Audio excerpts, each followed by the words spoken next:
Fellas, ladies, you looking for lotions? You looking for beard oils? But unfortunately, everything you get from mainstream got chemicals in it and they're probably killing you?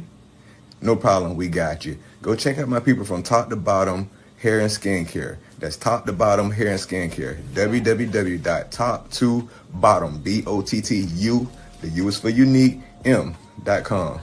Tell them I sent you.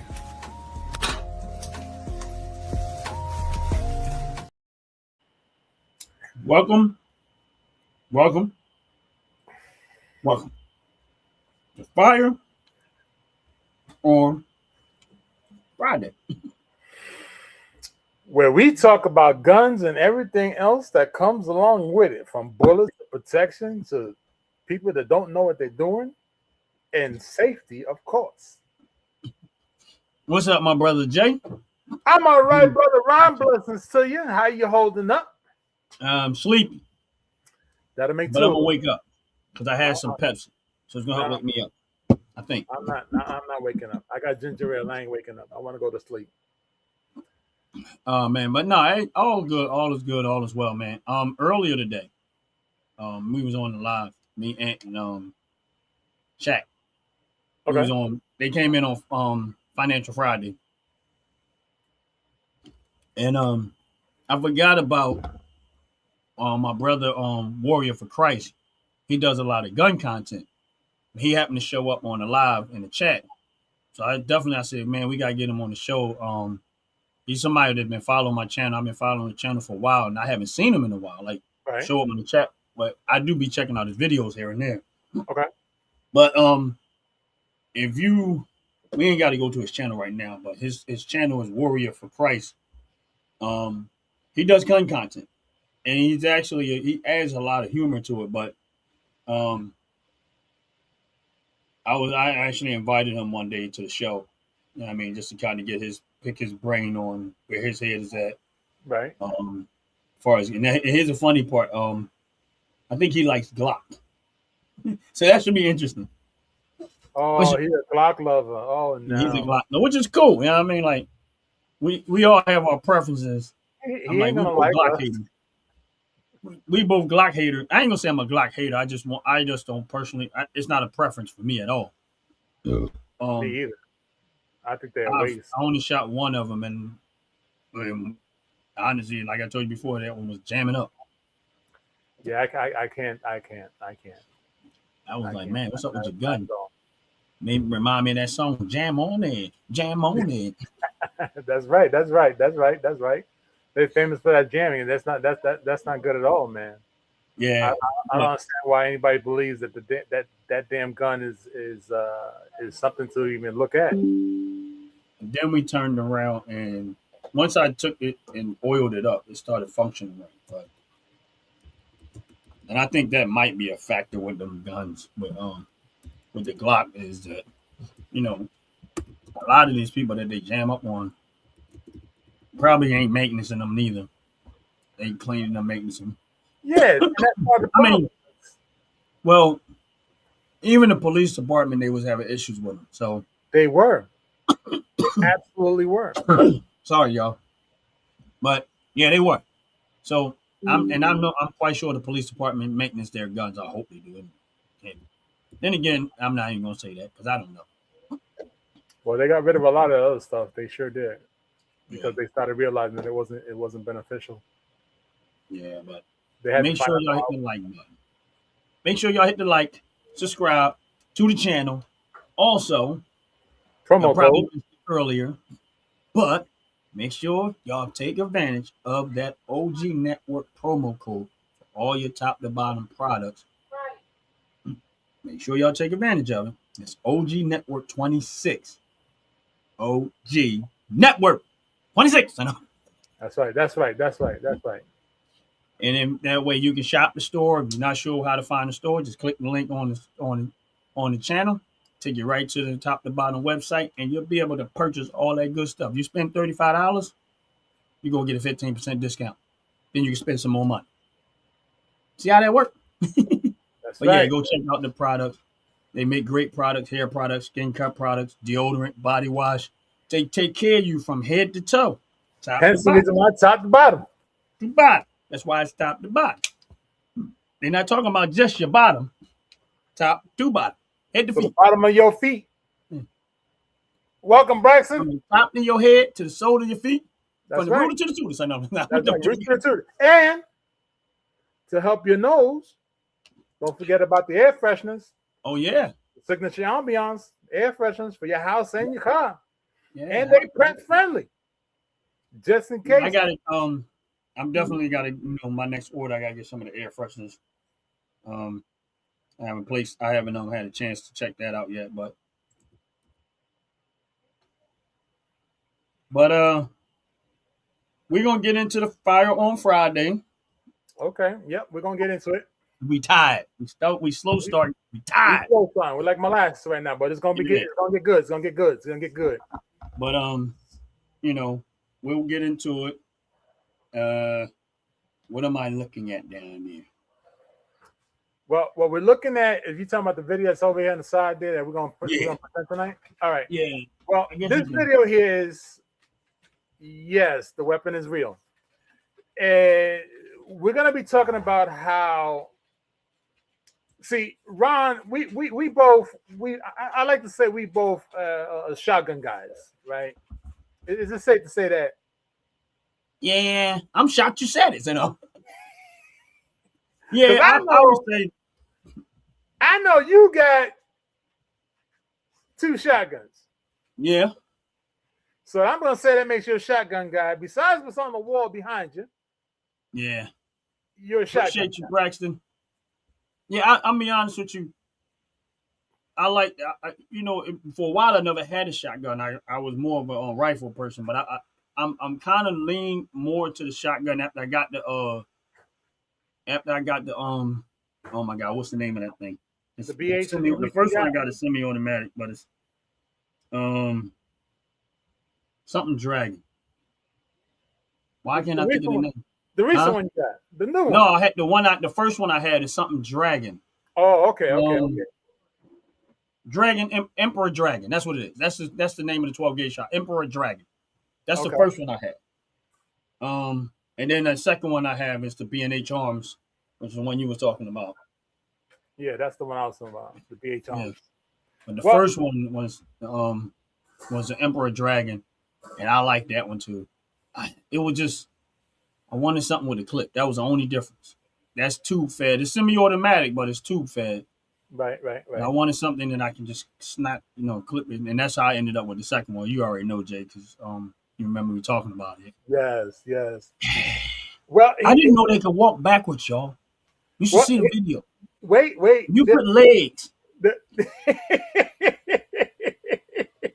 Yes, we watched Ron turn around and have his new toy, we're gonna call it the new toy shotgun, walk backwards during firing. What that means is you got to watch the video so you can have a laugh on why we said the gosh darn thing was walking backwards as it was being fired. Legally, he had the right to do it. He did it in a controlled environment, as what we always suggest to people. Go to a shooting range first before you buy a weapon. Make sure you get the feel of the weapon. Make sure you get the training of the weapon, because it's just not that easy to say, okay, I know how to shoot. You may think you know how to shoot until that dang weapon kicks you in the face, because it's called a kickback, and hits you in the face, and you'll be surprised. We've spoken to many people. I know I have. I've spoken to many people. I got a good background of firearms. Ron has a fair good amount of information, a plethora of information about firearms as well. So between the both of us combined, I think we'll do a good run for money when it comes to advising people to always do your training first. He is absolutely right. Until it comes to justice runs on diesel, then we become little kids again. This is true, because this is true because again, we not how I say trained professionals. Right. We're not trained professionals. He, on the other hand, is a trained professional. And even with that, I debunked 2 of the things that he has said. So, hey, I'm gonna ride that coattail. Yeah, he's a trained professional, but I debunked him. Okay, because even he turned around and said, "Yeah, Jay, I can't go against you on that one, because I know where you came from." So it's a beautiful thing. Again, But we all have different levels of knowledge of different things. But right now we're talking about firearms, and correct. the thing that I was most impressed with him is that his the amount of different firearms that he has had his hands on. That was the biggest thing. It was like, wow, like he was Right. like, yeah, I use that. Yeah, I use that. Yeah. Now, to Right. his credit, he was saying that it's because he has a lot of people that he around that have different stuff, and that's Correct. why he had a chance to kind of variations. I only shoot what I have, Right. so I'm limited in the amount of different firearms because when I go to the range, of course, they got stuff you can rent. I True. can rent a lot of different stuff, but True. renting comes with another fee, and I'm cheap. So, Except when there's a gun show. yeah, that's a different story. That's Because a when there's a different. gun show, even the wallet jumps out the truck. The wallet tries to run back home without you. I know my wallet. When I pull up at the gun store, the wallet looks at me like, "You sure you want to take me in there?" Now we do this every time. Are you sure you want to take me in there? You know That's how right. this is going to play out. We know how it's gonna play out. Because the number one rule is when Ron goes to the gun show, I'm coming back with something. you got to I'm come coming back back with with something. something. I'm It is leaving a here with wasted. something. It is a wasted trip to go to the gun show just to say hi. Right. Ron's ideal is I don't only say hi, I say I want to buy. Yeah, I got I got a whole bunch of 12 gauge bird shot. Throw them out. Can't use. Throw them out. Oh, No, I'm not gonna throw. Actually, I got a buddy of mine. I'm gonna call him up and ask him because I know he hunts, there you go. Give them away. and I know he hunt different things, and I know if he hunt duck, he Right. gonna need them. You know what I mean? So I'm definitely not gonna. I just know it's not for me. I'm more of a going to the range. If I'm gonna take a shotgun. I'm gonna go hunt a deer with it. I'm not Right. but bird shot. But he does a lot of different hunting, so I know he'll probably have better use for it than I would. But if I talk to him and he say he can use it, then it's gonna be his. I'll give it to him. Yeah, I think he'll be able. I think he'll But be yeah, I able. got like 2 boxes of it. I probably got about 40 rounds of it, and it's useless to me right now because I'm never gonna use it. Okay. Okay. Because the range I go to, they don't let you shoot it there. Right. They don't like cleaning up all the little pellets. Yeah, the pellets are pain in the tail. Yeah, so That's what it is. It's a pain in the tail. yeah, so that's why they won't let you. You gotta use slugs, and that's it. Well, I'm with it. Welcome, focus. Welcome to the show. And appreciate you stopping by. Firearms Fridays, where we talk about guns and everything else that comes along with it, including safety, is our primary thing that we talk about. Always got to be safe when you purchase a firearm, and of course when you utilize a firearm. It's not a toy. Even down to the new thing that a lot of people are getting into, which is dry firing. Dry firing is just as dangerous, so don't do that either. Always. Why would people dry fire? You know what it is, Ron? It's because unfortunately, and this is where I disagree with a lot of the industries that do this. There are, from what I've seen so far, there's about 4 to 6 different companies that designed the dry firing mechanism to a weapon. Right. So they're out there talking about if you're into training, this is the way you train with this, it's better. It's actually a lot worse because you forget the main rule, the number one rule when you're dealing with a firearm. And what that number one rule is? Assume every firearm is loaded. Exactly. So when you start getting into this dry firing, because this company turns around and says, well, we're only going to charge you $100 for the device. You attach it to your weapon and you can practice all day long without no worries. No, because then when you go and you reassemble your weapon the way it's supposed to be, the mind takes a moment and forgets that the damn thing is loaded. and And there unfortunately, you the go. bullet comes out. Now And here's the thing. When I was this is why sometimes if you're a person in the firearms, you should actually. This is why I do like going to the gun. I mean, not gun range, but gun shows. There was a company there that made it's not a device where it goes into your actual gun. It's an individual device that takes it's electronic. right, It's a firearm. right, But the good thing about this firearm, it actually has recoil. right, So when you testing this firearm, it's not a real firearm, it's a fake gun. But it right, has electronic. But when you firing it in your home, whatever, it does not come out. But it simulates a real firearm. It has pressure. I mean, it has pressure and it has recoil. right, right, So right, when it hits back, it gives you recoil and everything. Now, it's not massive recoil, but it does allow you to practice your aim. Firing at the aim is electronic. It gives you a beat, but it also has a recoil on the gun that gives you some type of recoil, which I think is probably better as opposed to using your own dry firearm with some type of laser or whatever on there. I just disagree with it. Well, and and I have to agree with you on that one. And as we're talking about that, I pulled one up real quick. One of the companies I was following. You mind if I show this real quick while we're sitting here? Yeah, go ahead. So here's a company that's called Mantis. Mantis, of course, is the company that does, AKA, dry firing, and it's all about training. This is for people who want to go into competitions on shooting, weaponizing, and all these other good things, right? So Mhm. without even going through actually the whole website, here you can see how they are actually utilizing the dry weaponing, how it functions, what they're looking for. It's all about how to zero in your weapon when you come to firing, right? Now, I don't like it. Okay, I gotta tell you, I don't like it. I don't like the fact that you have this weapon that is a dry fire.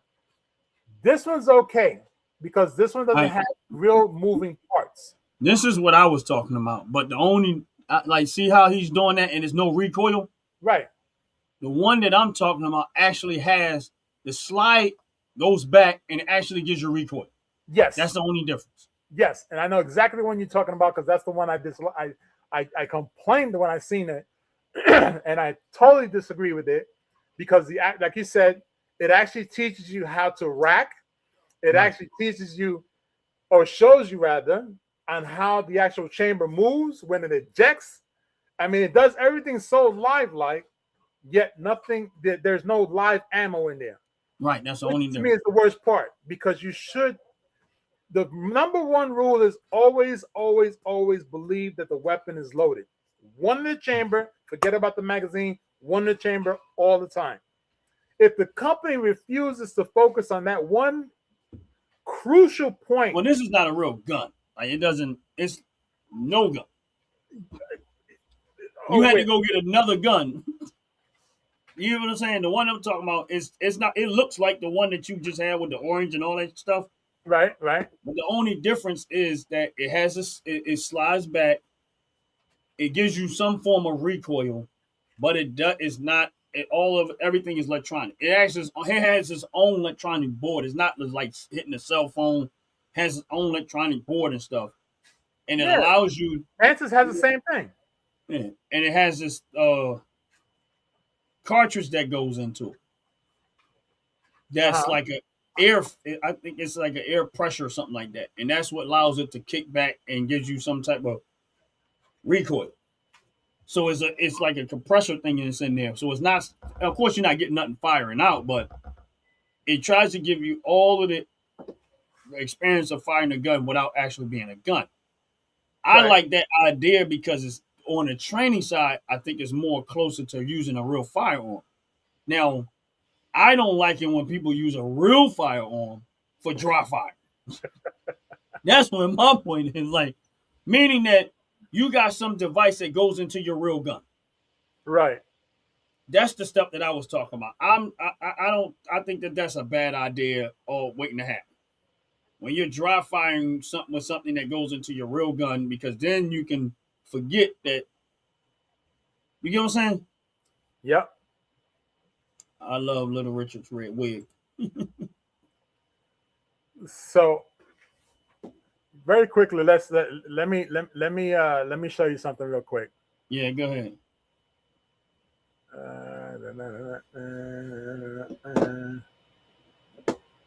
I know there's no sound to this, so we're gonna be all right. There's no sound to this. Oh, dang it. I don't want the sound. Hold on. All right. So You can always turn the sound off of that yeah, actual video too. I got it. I Yeah. got it. Because this one here is definitely a one to talk about, look at.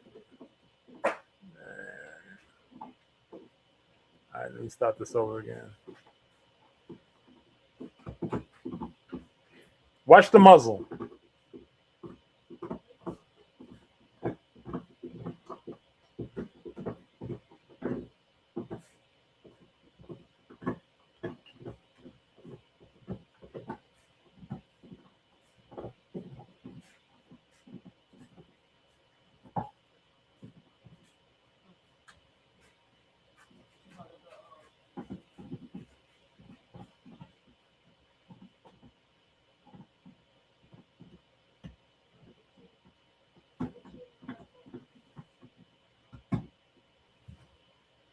So if you notice, the muzzle has an air fluctuating Yeah. out of it.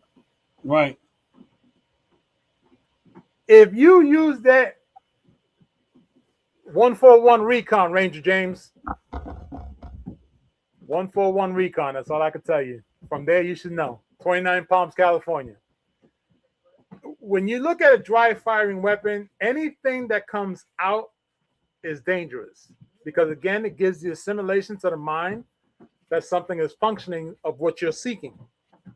That's where the danger comes in, because the number one rule is always believe that there's one in the chamber. Right. So if I'm dry firing, because there's a story that actually happened maybe a month ago. Quick question: is that a real gun? Well, there's two different kinds, because the one that I complained about was that it's an attached. It actually is the rack that gets attached to your own firearm, and it has a gas. It has a gas, like on the pellet guns. It has the CO2 canister inside. Yes, yeah. And it racks the whole. It racks. It has a laser on it. It has the sights on it. The only difference is you could attach it to your own firearm. Yeah, I don't like that. I feel like I like it's. I'm not saying it. I think you're just opening up when you start to get into a real gun involved. This is where it kind of throws me off. And I'm not saying that I'm right. I'm saying I just think it kind of throws me off when you start talking about a real gun involved. Now, if the whole system is all fake, I mean, yeah, it does still have a psychological issue to it. But now you talk about a real gun, and I know how people have tendencies that they act like they don't have.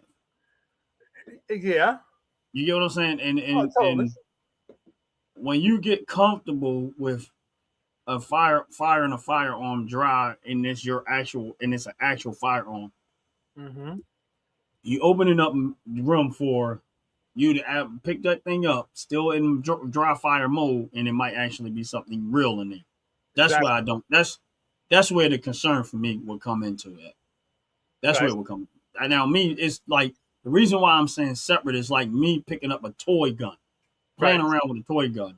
That's a toy gun. It's not functional. It's nothing there. Right. As opposed to if I'm practicing with something that's opposite of my firearm, I know that this is not my firearm. This is a training session. This is not a real firearm. So I'm a lot more leaning towards that concept than something attaching to a firearm, because I might forget one day that it's in real mode and not that training mode. And I rather not listen. This is just me. Everybody had their own perception of what they see things and how they don't see things. this is just me from a cautious perspective. I just think that they need to be separate. Oh, I agree. Yeah. I listen. I totally agree with you.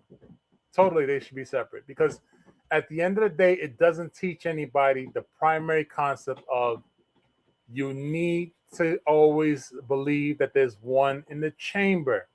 Forget about how you train with it. Forget about you believing that it's not going to happen. Mm-hmm. No, there's a strong possibility it's going to happen because you just don't really know. Right. So it is best not to even do it. That's Yeah, that's I agree. that's what I say. Don't do it. If you want to train, go to a range. You could go to an outside range. You go to indoor range. Go to a range where you actually feel what the actual weapon is going to do to you. Now that's what I agree with the most. Honestly, I agree with real life training Yeah, with real firearms. I yeah, don't agree. I mean, I get saving of the money. I get all of that. It don't. You're not wasting ammo. I want to waste ammo. That's why I'm here. yeah. And you got to get used to that ammo. You know, coming out of the weapon that you have because if you don't recognize the power, what I for those that don't No understand what we're problem. talking about when we talk about the kick or the recoil, Uh-huh. think of it as a horse kicking you in the chest. If you don't know how much force that horse is going to kick you with, then that's the reason why most people don't stand behind horses because they just don't know. So the same concept goes with a weapon. You don't know until you learn it. So dry Right. firing a weapon to a real weapon, that's two different classes. Now, if Right. you want to go into training and like you want to go into competitions, yeah, then you stay with the dry firing because 9 out of 10 you're not going to be put in a position where, as we've spoken in various other segments, where your fight or flight concept comes into play. You don't know if you need Right. to fight somebody, shoot somebody, run for somebody, whatever. Then that's a whole different demon. Right. Then all you're gonna do is all you're doing is rest of the skeet shooting, what I call, right? So that's why I disagree with it. And when I find, I gotta find that article that I found that I complained about in with that part that actually gets attached. It replaces the rack on your own weapon if you have a pistol. Yeah. I gotta find it. I gotta send it. I gotta find it and I send think it to you, and then we'll talk I about think I that. know what you're talking about. And like I said, I just feel as though those two things need to be separate entities. I don't um you know when I first started really using firearms and I started shooting them, and when you're around people that have experience with firearms, they always say that assume every gun is loaded. Assume every Right, gun is loaded. And then the second rule is don't ever point that thing at anything if you ain't prepared to shoot or kill it. Is this it? right, Always keep it pointing in the direction where you want. The reason why they say it that way is because sometimes make sure you're pointing it in a direction where you won't hurt nobody. That's it. But most of the cases that should be either down, up, or down on a 45-degree angle in most cases or something like that. You just don't want to be pointing no gun at nobody. But if you correct, assume that every gun is loaded, every time you hand that, if I check the gun to make sure that it's empty and I hand it to Jay, and Jay checks the gun to make sure that it's empty, and he hands it to somebody else and they check the gun to make sure it's empty, and you practice that habit over and over, the likelihood of you having an accident with a gun is slim to none. correct. I mean, I got firearms, I got loaded firearms, but again, that's in my home. I just there's only you know nobody's in my house. If I had kids in my house, the whole dynamics is going to change. There's Right, kids come to my house, the whole dynamics is going to change. right, Everything gets packed up, going away because that's how I like. When it comes to safety wise, I always think safe first. Now, right, don't get me wrong. There is a point where being over safe makes you vulnerable. This is where sometimes being too safe can actually make you vulnerable. Now, we get ready to get into something else, but I'm just making a point of meaning that a lot of times we take all these extra precautions to be safe, but every time you take a precaution to be safe, makes you more vulnerable and makes you more makes to somebody that have, let's say, get ready to break in your house and have bad intentions. Right. Because if I have my firearm on my, let's say, nightstand and it's loaded and ready, that's just a reach and ready. Right. But if I have my firearm locked up into a unit that's set off somewhere that I gotta reach, get to, hit a code, and try to get to it and get it out, and if it ain't racked, all of these extra steps makes me more vulnerable to somebody else. But so you gotta understand the trade off.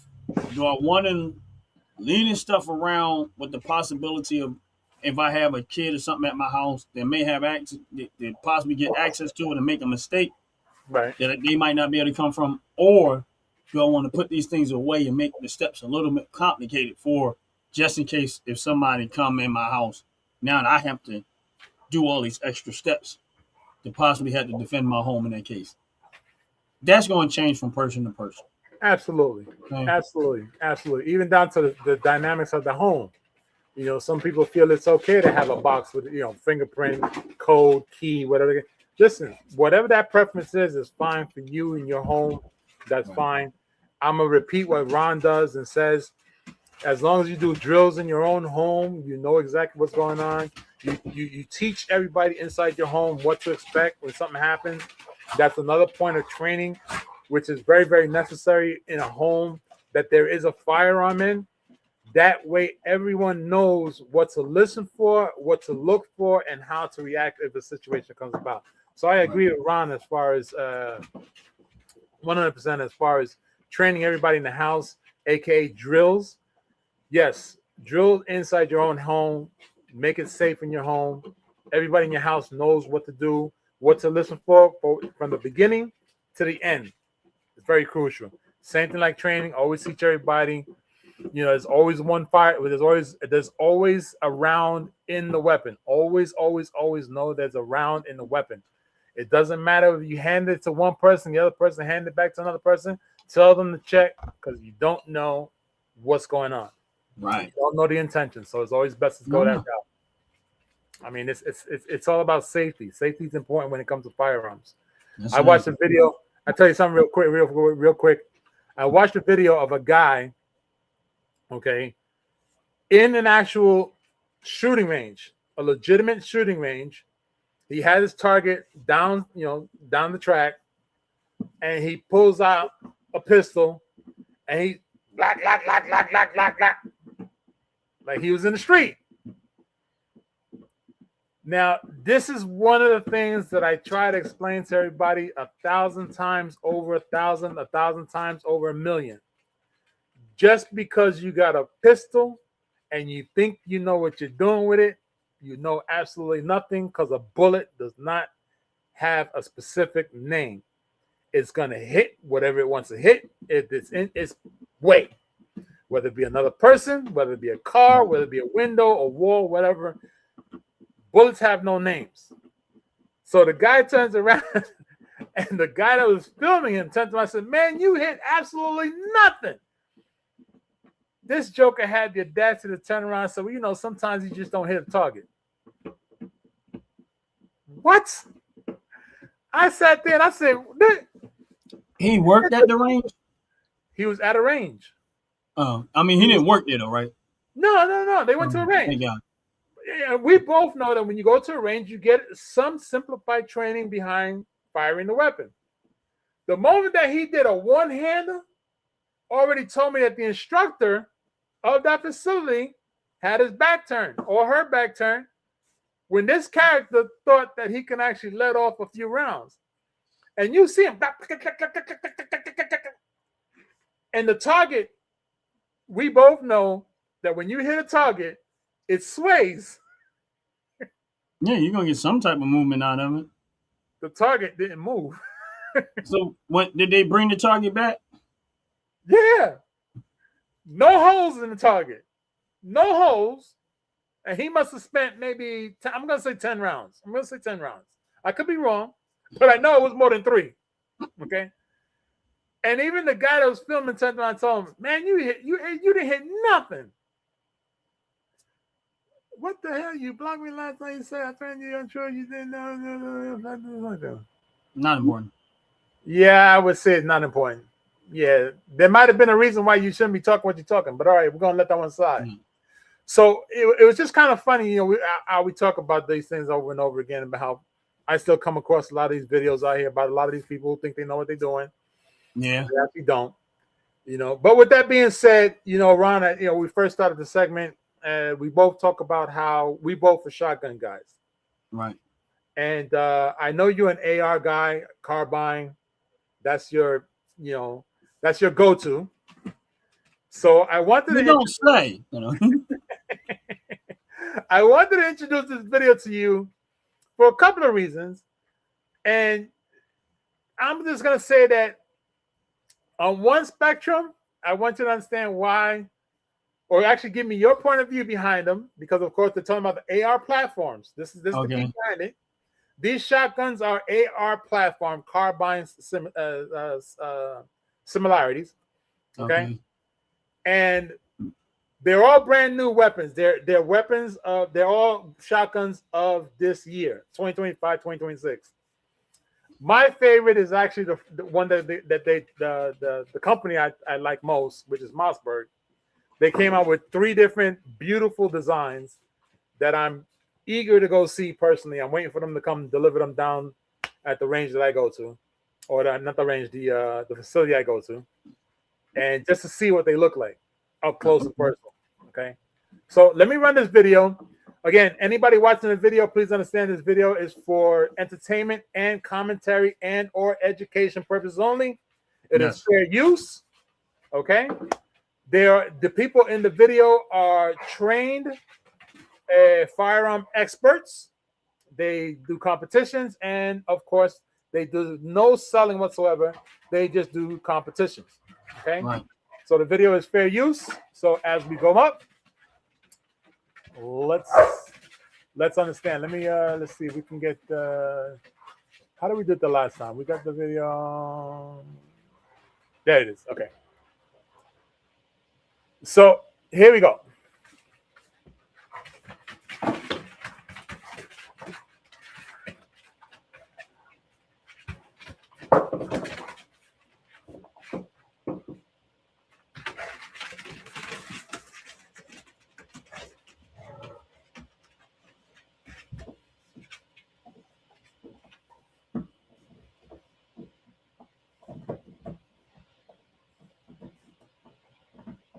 Now, the reason why there's no sound is because, of course, legally we cannot allow any kind of sound for firing. Right. Yet you can get the understanding of what's going on.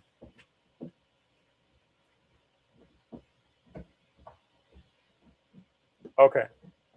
So let's pause right there for a moment. So right now we have seen several shotguns being fired. We've seen automatic, semi-automatic, and pump. So Ron, from your personal experience, what do you like most about which shotgun do you want? Or rather, I would know the answer, but I guess our audience would like to know. What is your preference behind the shotgun? Well, looking at them, I like that semi-automatic clip-fed AR-15.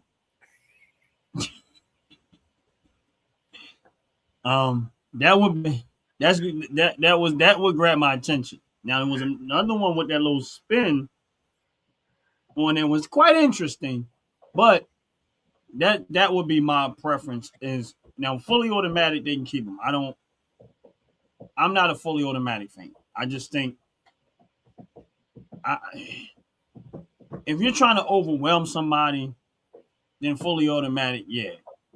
But if you're trying to be accurate, nah. And it's just my opinion. That don't mean I'm right. I just think fully automatic weapons, only thing it brings is overwhelming somebody doesn't mean you will actually, if you're in a situation where you need to actually aim and fire and be accurate, it's useless. That's me. So I'm not really a big fan of fully automatic weapons. I don't think that they should ban fully automatic. I think everybody should have access to whatever it is that they want. Understand me. But my personal preference, one trigger pull is fine for me. Um, that's what I like. I don't. I think I like. I don't know. I just that whole brrr, like reaction. It's like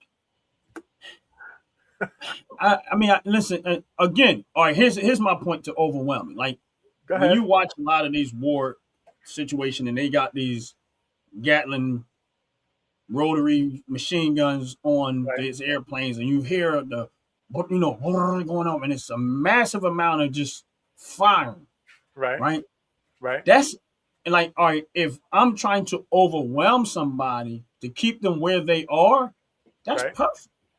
Right. Because the whole reality of, man, I can't, hopefully whatever it is I'm hiding behind, it stands there long enough to protect me from the rapid amount of fire. Now, if you're trying to, let's say you got somebody you got somebody on the ground that you're trying to get, they trying to move to a safer position Right. or get them out of a situation, overwhelming their opponent in that situation, that's great because Right. you're overwhelming them and the person can get away to safety possible. That's great for that. Right. But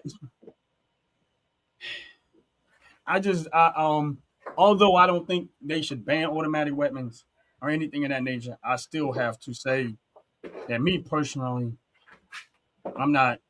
I don't need a. I don't. I'm not saying I wouldn't want one, but I wouldn't. That would not be a preference for me. Okay. But you go ahead.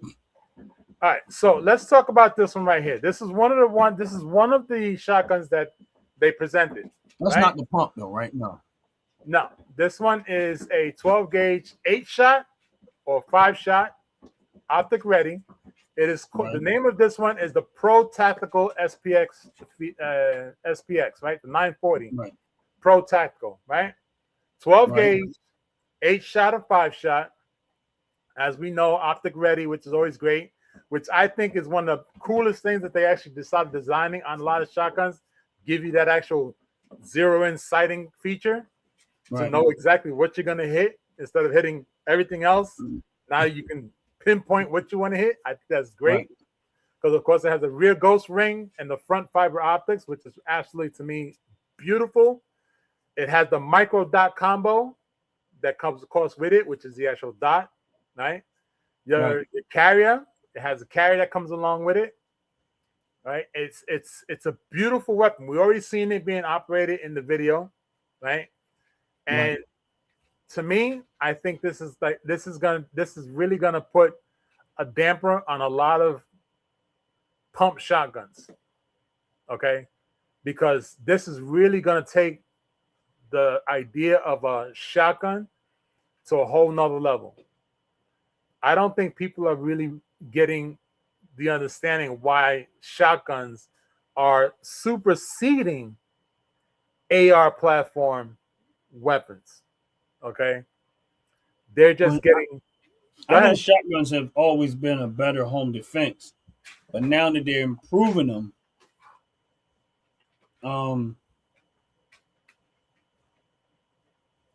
I think that now that they're making them semi-automatic, I think now that they're making them clip fed, they basically re-energize, in my opinion, the Right. shotgun.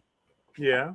Um, the good thing about shotguns compared to AR-15s, AR-15s go far. Right. You know, distance versus up close. Now, here's the thing, though. Let's understand something. The AR platform, okay, carbine rifle, like you said, is made for distance.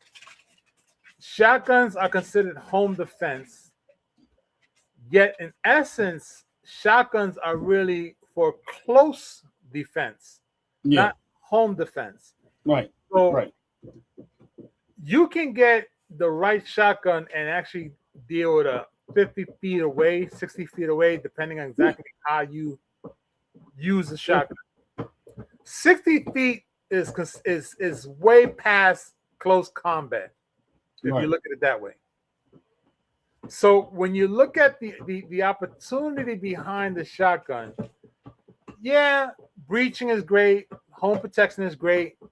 Yet, if you have a shotgun that you can hit somebody 60 feet away, yeah, I think it's safe to say you can still do some heavy damage on a person. Yeah, The right way. I was watching a video and the guy he was shooting slugs, but he was hitting them from 100. It was almost 100 feet away, Right. and it still had an extreme impact at that distance. Right.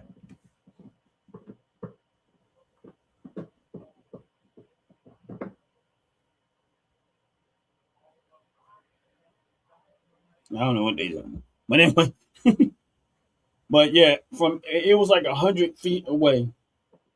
Was it 100 feet or was it 100 yards? No, it was about 100 feet, but Okay. it still had a massive amount of impact.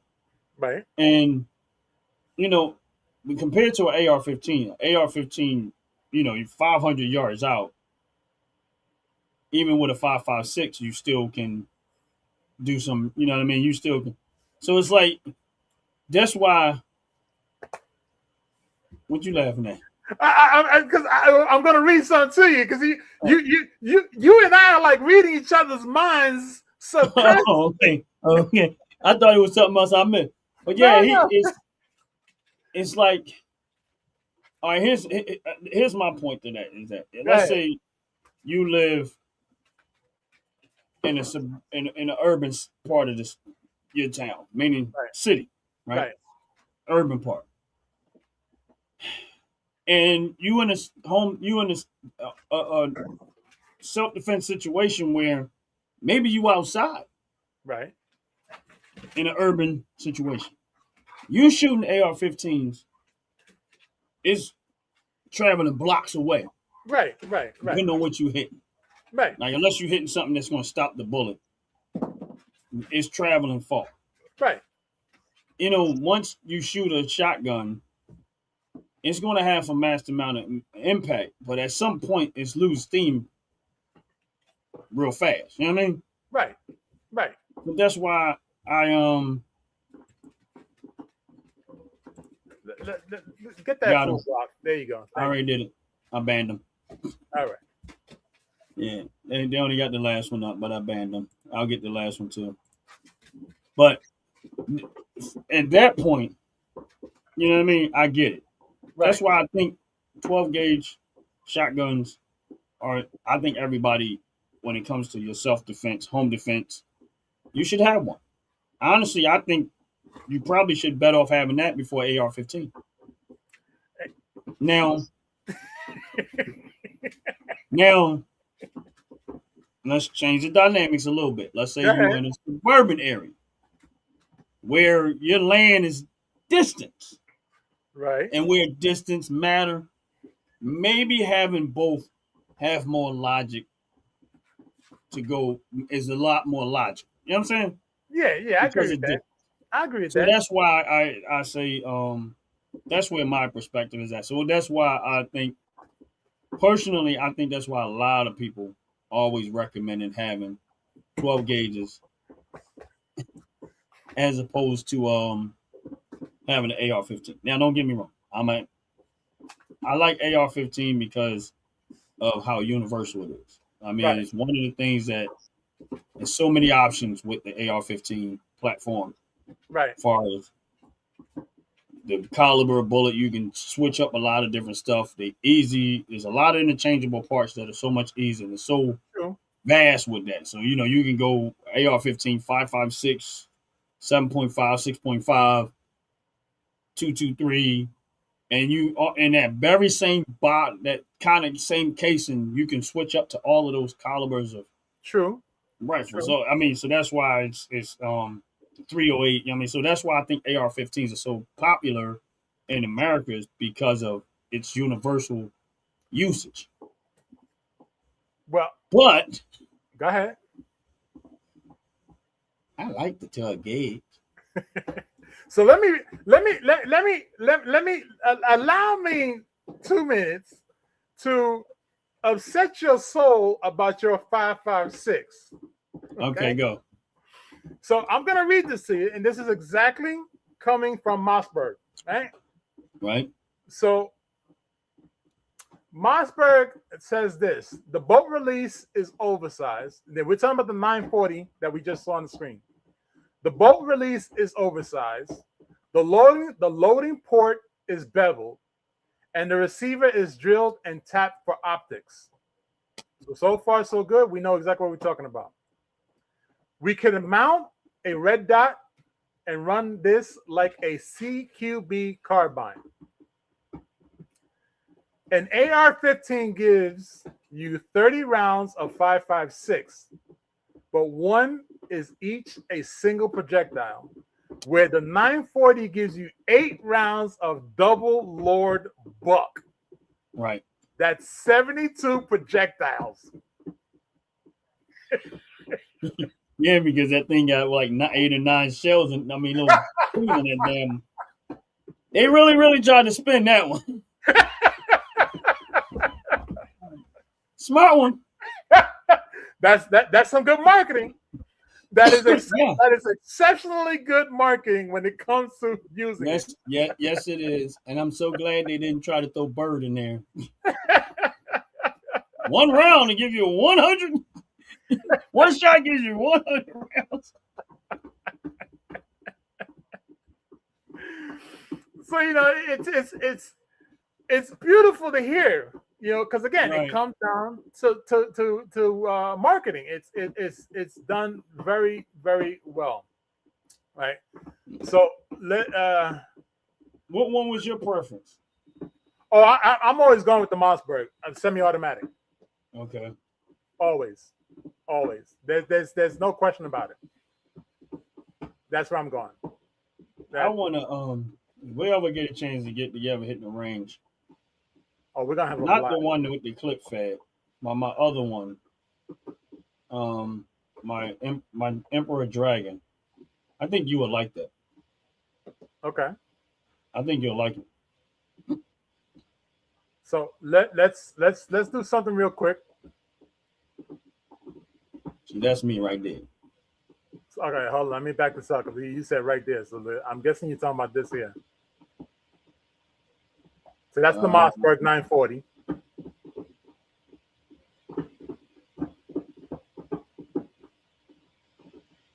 This one I'm gonna leave for third. I'm gonna leave that one for a minute. That right there. That was me. That right there. Yep. That right there. Yep. Woo-wee. That was the one I was talking about. This bad boy. Look here now. It's small too. It looks small. It is small. It is small. Okay. This here, just look at the price for this bad boy. Talking. Oh no, I don't want it no more. You talking $3,000 for this bad boy, right? Yeah, nah. Now again, let's just home defense, breaching, a reliable mag-fed shotgun. It's nice. 12 delivers. Infinite gas. Infinite. The key word here is infinite gas. Infinite. 3-point operational control layout. Quick change barrel system. Rapid transition and total control. Drum magazine. Drum fed magazine. That's what we're talking about. Drum fed. Yeah, I seen it had a drum on it too. Now, I mean, don't get me wrong. It's nice. It's small. It's compact. But again, $3,000. When we look at $3,000. Look, you of all people know what it's like when you have an enjoyment to something. Let's not forget how you recently did the same thing. You recently saw this drum and said, I want it. Yep. So let's understand this baby here has you can actually attach a silencer to it with a drum. Do you understand the damage that you're gonna do to whomever and whatever is in front of you? I mean, it's 50 feet beautiful. away. It's a beautiful gun. It looks amazing. It looks like it works flawlessly. But as soon as I seen tweet twirl and twirlers, twat twat twat. See, I can't even speak. So, let me just read you some of the marketing pinpoints that they talk about with this one.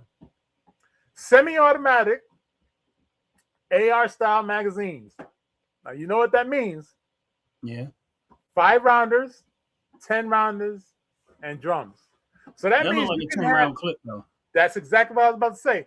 You can have side by side 10 round clips on this bad boy. Yeah.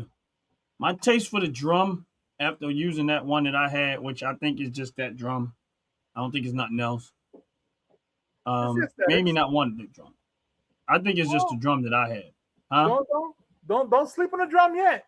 I'm gonna show you something about it. But Go ahead. the one that I have, I think they sold me a bad one. It's possible.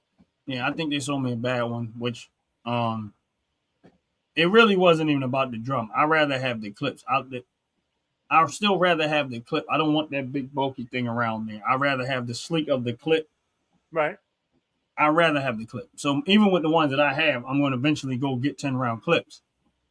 Ones that I have is 5 rounds, but I didn't want to invest too much money into the gun until I first seen how it operate because I was leery about it from that. But now that I have it and Right. I've used it and how well it worked, now it's like, okay, I can go and step it up. Right. Honestly, but here's the thing with the optics, right? Go ahead. We talk about a shotgun. Go ahead. Do you really think you need optics on a shotgun? Absolutely. Why? Absolutely. Because again, we're looking at something where if the target is 50, 60, 70, possibly 80, 90, 100 feet away, you still want to be able to hit it and nothing else around it. Because you want to obliterate that target. So that is the reason why you have the optics on it.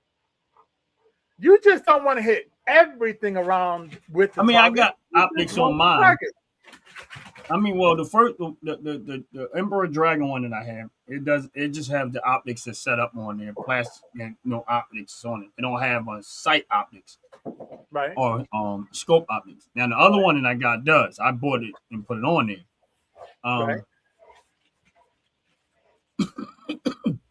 In close quarter and close up, you don't really need it, but in distance, yeah, you're gonna need it. Anything about 30 feet.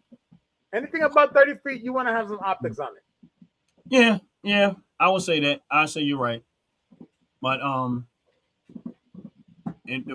but the funny thing is, when I think back to that gun, and when I was using it on there, the tripod was just so funny. That thing was doing the electric slide, man. I ain't never in my life seen a tripod do the electric slide. But I was so glad that it turned out to be it turned out to be what I was hoping it would be, which was run. No issues, run. Now the drum was the issue, and I know it's the drum. Yeah, it's definitely the drum. When I put those clips in there, and that's why it made me. I heard nothing good about clip-fed shotguns before I bought that one. Everybody that I talked to, I went to different guns. It was the one day I was going around to different gun stores, and I probably hit 4 gun stores that day. Okay. And I asked people and in other times when I was at the range talking to different people at the range, not one person gave me some good information about it. Everybody said the same thing. They have the tendency to be like it started putting the taste in my mouth like the Glock. Right. But I still wanted one, and I kept seeing videos of people using them, and I'm like, well, I'm not seeing in the video what they're telling me. Right. Now, unless they editing these videos and making it wait until they get a good smooth moment where there's no issues, Right. and that's the video that you get to see. Right. So that's why I was like, but I wanted one, and I said, you know what? I'm just going to have to take. The only way I'm going to know is to take the risk Right. You got to and take that risk. and see what happened. And honestly speaking, there was with that particular one, even though I already had a semi-automatic shotgun, but that clip fed was the Leary part. Right. Man, that thing was nice. It was nice. And I'm my recommendation. I mean, I don't care about what brand. I know the brand that I bought, the one that I got, Right. was nice. It ran great. Right. All right, Jason. I clicked it and put up on the thing. Okay, I'm old school when it comes to shotguns. I still like a pump. I have never seen a Remington 870 or Mossberg 500 malfunction. I can work with you with the Mossberg 500. I too never seen a Mossberg get that mess up. I could agree to that. I am not able to speak about the Remington. I never had one, nor have I dealt with them. So unfortunately, I can't. Me deal with that. neither. I never dealt with Remington, but I'm gonna tell you something about Remington is that I think Remington's reputation says enough to them because, hey, listen, if anybody been in the construction field, you'll understand how reliable Remington is. Because when you're framing houses out, Remington is where a lot of the nail guns are made. I mean, Right. when you're trying to get into concrete and you got that little bullet that you got to put behind the thing to try to drive the nail into concrete and stuff. Right. Remington been so I can't speak so much because I never shot neither one, but I know that Remington has a tendency to be a reliable brand. That's the way I'm gonna put it. That Right. so I can ride with them with that because I've used Remington tools when it comes to framing and stuff like that, and a lot of the contractors stood by them when they trying to use nail. Like I'm not talking about an air nail gun. I'm talking about when you had to put that bullet, that bullet behind it to drive that nail in there. Rather Right. it's the old style where you take the hammer and hit it, or you got the actual gun where you're loading them up to use it. But and Remington's been reliable. So, True. but you have a Marksburg and you've used Yes. Marksburg. Yes. So, but Jason is saying he used both, and so I would probably say I think Remington is probably it's just as reliable because of the brand itself and how vast people don't realize Remington make guns, but they also make tools that are like guns. Right. You know what I mean? The 870 is a great gun. Button They're up. very similar What's to the up? How you Mossberg. doing? The 870 has a steel receiver, and the Mossberg is an aluminum receiver. Hold on, let me see him put up on the screen.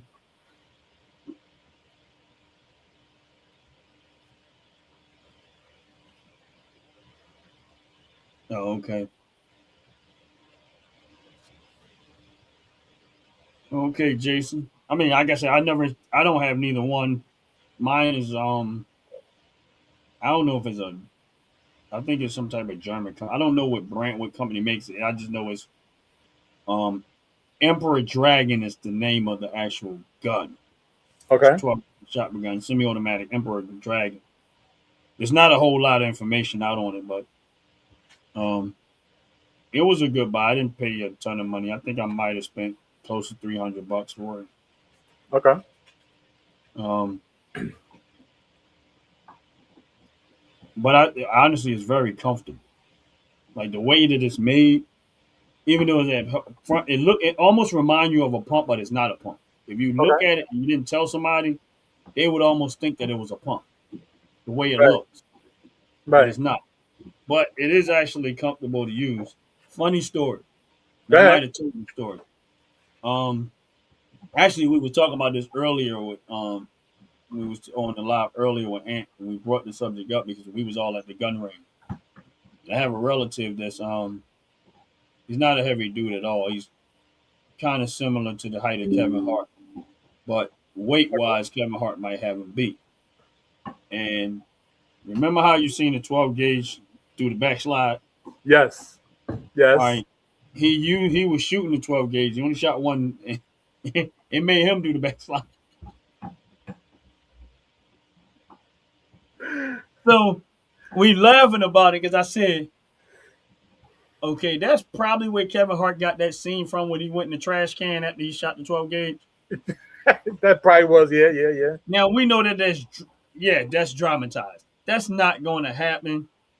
But if somebody would have saw what I saw when my cousin actually shot it and how far he went back and how much it moved him, then it would have said, okay, this is probably where they got that scene from. Like they dramatized that type of scene. Somebody saw something like that and say, you know what, that was funny in itself, but we got to dramatize it and make it a little more Yeah, I can dramatic. see that. I But can see that. when he shot that thing, he was like, boom. And we all looked at him and were like, yeah, we can't let him do that twice. No, it's very embarrassing. I mean, I seen somebody personally take a Mossberg, fire it, and watch the whole damn barrels hit him square dead center of their face. Wow. It was disgusting. Broken nose, broken lip, top and bottom, big old bruise in the middle of their forehead. They were very embarrassed because they said they knew what they were doing. I seen somebody dislocate their hip because they put the dang shotgun at their hip. You know, they thought they were doing movie stunt, put it at the hip, fired. Dang thing knocked the damn hip right out of hit the femur, took it right out of the socket of the hip. I got a question. This might be a stupid question, but No questions I ever can say a stupid. stupid question. But I know you shot in 12 gauge plenty of times. Yes. All right. So let's just say, for the sake of conversation, you're Yeah. shooting slugs, right? Okay. You're shooting 12 gauge slugs, and you're shouldering them, Okay. tucked in tight. Okay. How many shots do you think you're gonna get off before you say, "Okay, I can't take no more"? Me personally, Just you personally. Like, at the what first point? time. Okay, this is it's a trick question. I know it's a trick question, and the reason why I'm laughing is because you're gonna laugh. I'm sure you're gonna laugh with my answer. That's why I'm asking. All right, so you shouldering it. You Yeah. got it tucked in tight. Yeah. You go, okay, now you boom, Yeah. boom. Yeah. All right, so how many booms do we get before we say we put the gun down? Well, I've been a Mossberg fan for many years. But Mm-hmm. let's understand that, right? So, my very first pistol was a 357 8-inch barrel pistol, Mm-hmm. 357. After the 357, I went right to the Mossberg. Now, the reason why I'm laughing is because now here comes the part that's gonna make you laugh. At that time, I was 80 pounds soaked and wet. Oh God. So the very first time I took that Mossberg 12 gauge, tucked that joke in my shoulder.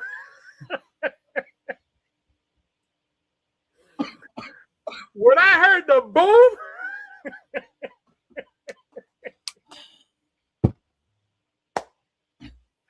think of a swivel chair for a quick moment. I'm sitting in a chair, spinning. Because after that boom, I was like, what the? Literally, I spun. I did a 360 the very first time. So you didn't even know what to expect. I didn't know. All they said was tuck it.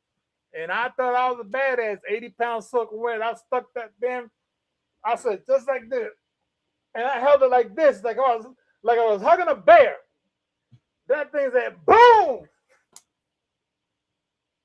I spun around like a dang on, like a spin top. Right? It took me a few years to learn it, get real comfortable with it. So to answer your question, the very first time, one boom, it literally just obliterated my hind part. A few years later, I was able to get up to 3 booms. before I started, before I started complaining. But I think the worst, well, the very first one was the worst. But after recognizing the power behind the Mossberg, I want to say it took 7 booms before I could say, okay, that's enough. Now, on the other hand, I could probably do a good 20 without no problem. Now, because of course, I'm much heavier, I'm much wider, I'm a little bit more experienced. But if we had to look at, the very first time was 1, and a few years later it was the 3. A few years after that, took 5, and so yeah, I can rock with that. It broke me. It broke me.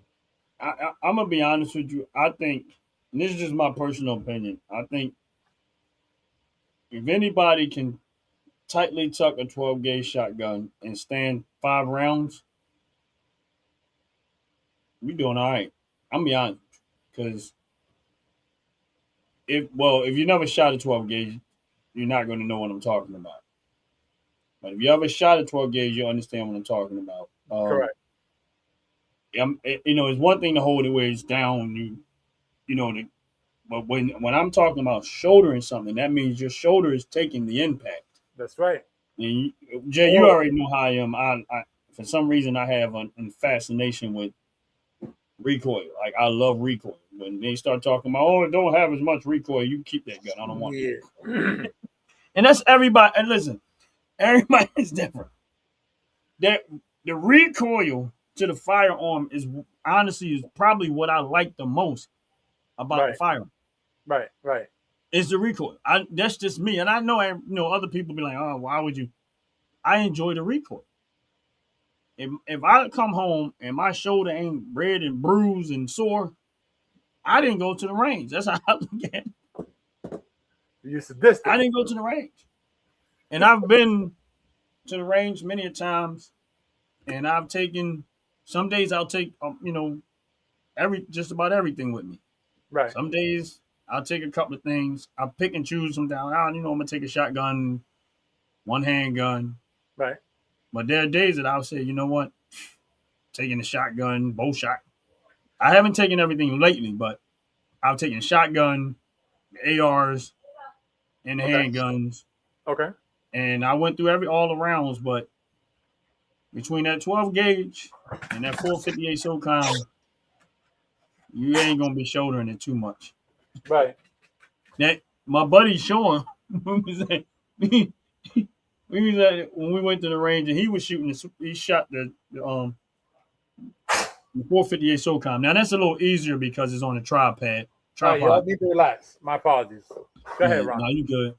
It's a little easier with the tripod because you don't have to tuck it into your shoulder very tight, and you can still get a real accurate shot. Well, you already seen it because you've seen video of it. But I don't know what it is with that, man. I have an infatuation with recoil. Like, I like it. That was the best part of the gun for me, and that's why I like rifles, and that's why I like shotguns. I lean towards those more than the handgun. Yes, the handgun got recoil, but that's not the type of recoil I like. I like to tuck it into the shoulder and just beat the hell out of my shoulder with it. I don't know what that is, and I've came home extremely bruised up. Huh? You're sadistic. You love pain. It's disgusting. All right, before we get out of the night, let's jump into this other one that we saw, because I think this one here is gonna really tip the scales for you. Where did it go? Oh yeah, let me just show you this real quick here. Hold on, so I'm trying to read what he was saying. Oh wait, you gotta move that. Hold on. He said, "You know what, Jay? Go ahead. Let's touch bases on this for a second because I didn't even think about this. Go for Double barrel shotgun. Yes. I never shot one.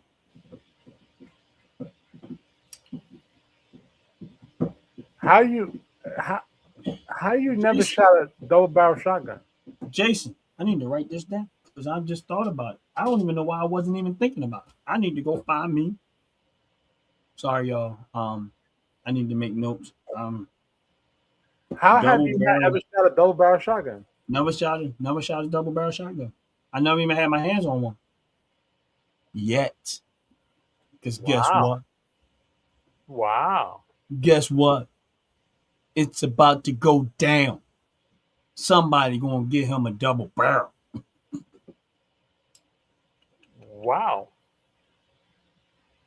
Now, are we referring to old school double barrel side by side, or are we talking about one on top of the I other? don't know. Jason said it in the statement in the comments,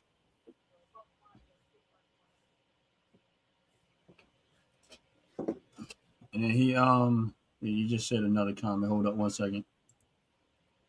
If you like recoil, you will love double barrel. Nothing kicks like a double barrel. See, I never shot one. And guess what?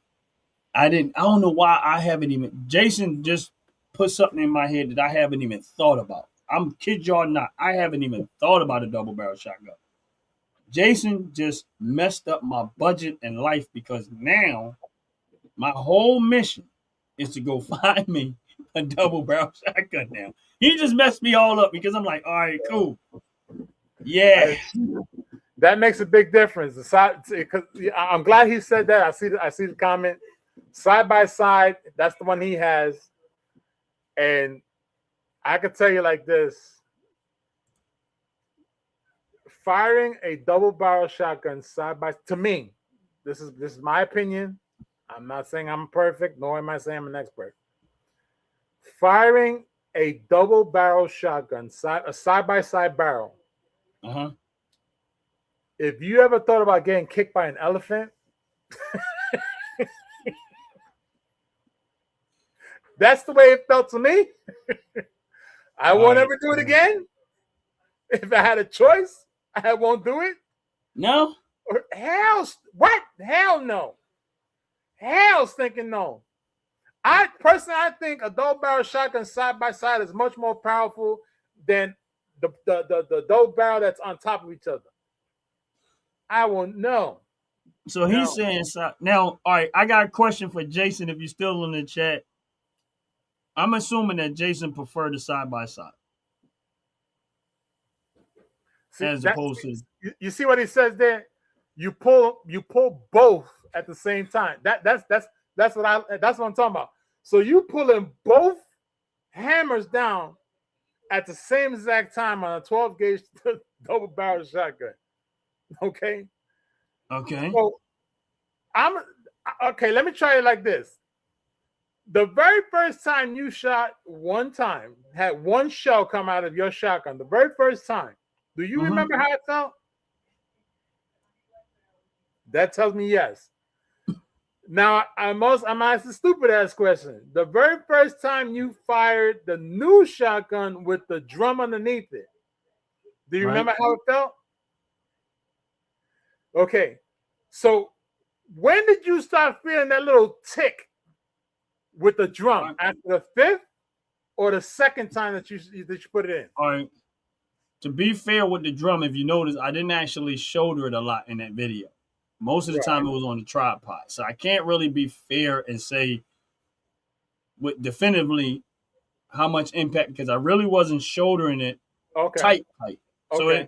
it was the video was more to see the reliability of the gun than anything. Okay. But with the Emperor Dragon, the other 12 one, the first one, I've shouldered that one. And Okay. even though it's two fed, it's not the clip, but it's the same. You're still getting the same kind of recoil, whatever the case may be. But that was the one that I told you my cousin got. Right. Right. Got the kick. They got the That step got back kicked. there. Right now, I shouldered that. Well, I can't say I shot a lot of rounds with that too because at the times that I took it to the range, other people was with me, so I didn't really. I usually take myself out the equation, but Right. I love the kick, man. That's what sold me on the 12 gauge was Okay. the kick. Hold up. Okay. So how many rounds did it take for you to actually start feeling that tingle that you enjoyed? Oh, that was the first shot. Well, I can tell you like this: with a side by side double shotgun, that tingle you are literally going to feel your shoulder blade come off. You're going to feel your dislocated shoulder blade when you fire a double barrel shotgun. That's the best way I could describe that feeling.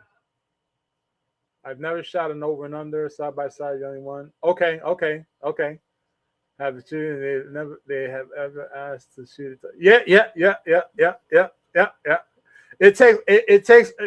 It literally takes a person who has love for shotguns to deal with a double barrel shotgun, firing both barrels simultaneously.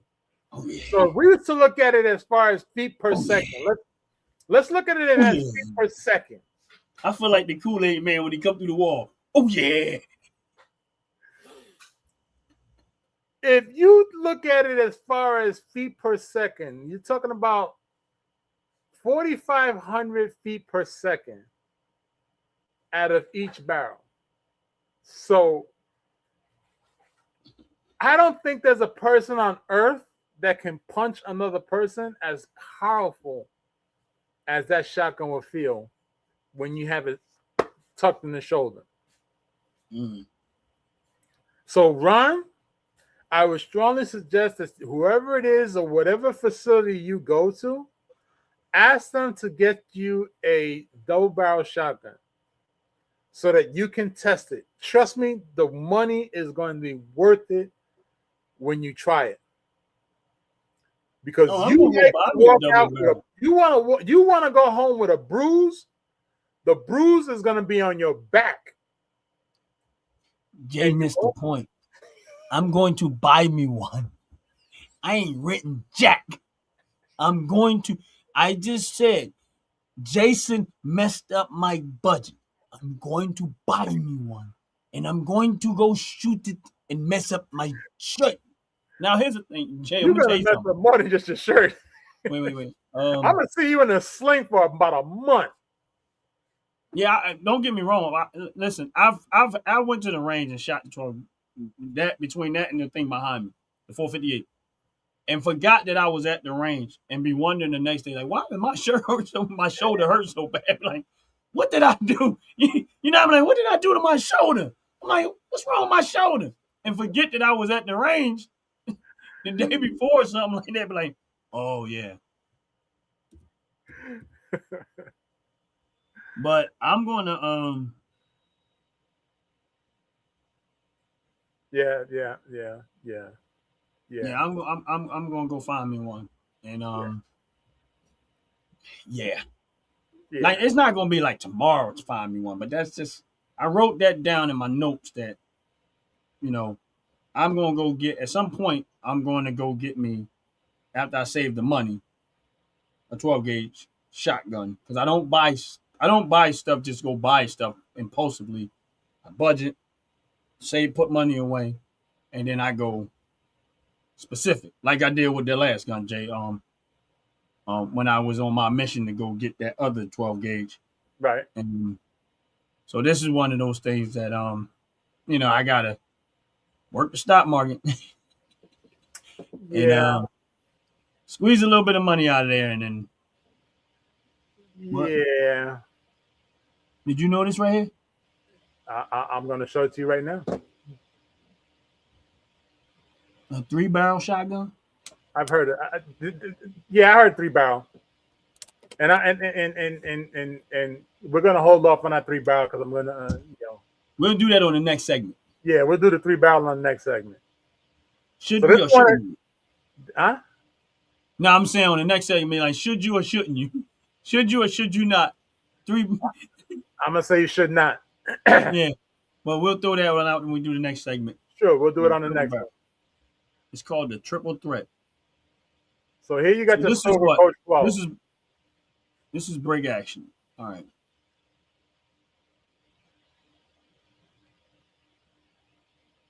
Yeah, I'm just gonna say that Jason has, and I mean this with all respect. Don't take this the wrong way.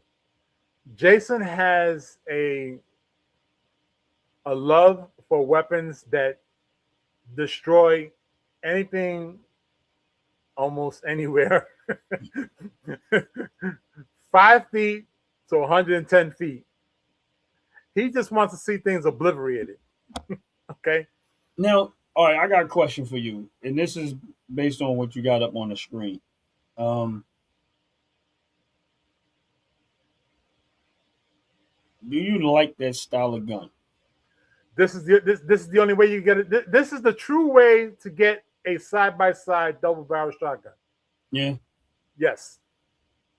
I'm going to go figure out if I can find something different. But I This know we modern days, you never know what's really out there. We got to look, but Well, you don't want to go old school. You want to go old school. Old school, you have to go to an antique shop and hopefully. oh no, it's I want the old firing. school.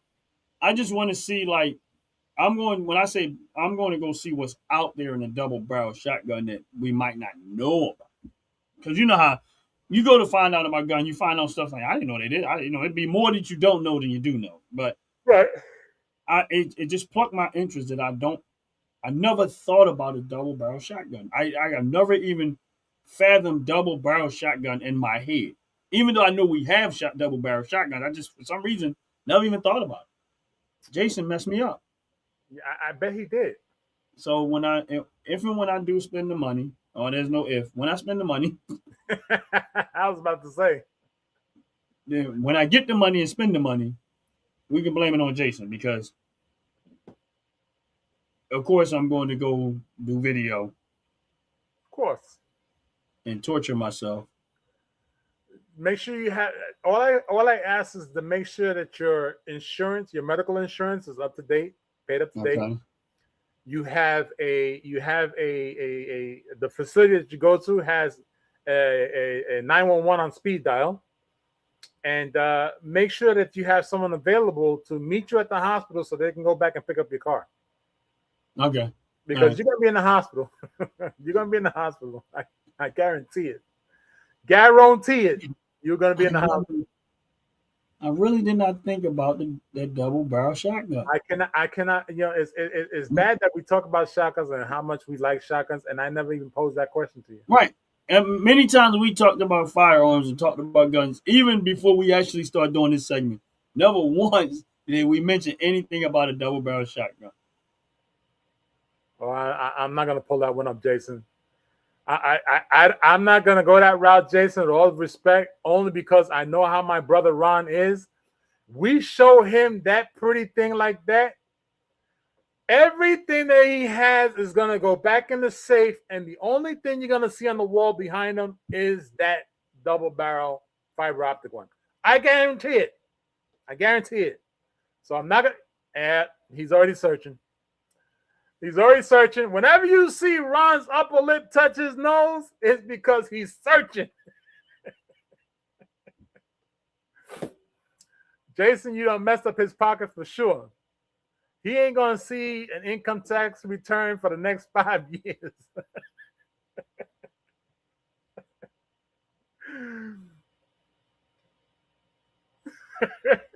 This is why I call brother Ron George Jefferson. If you look at every single facial expression he's doing is all George Jefferson. Ooh. God dang. Oh, I like this all black one. Oh man. Oh, Jay. Man.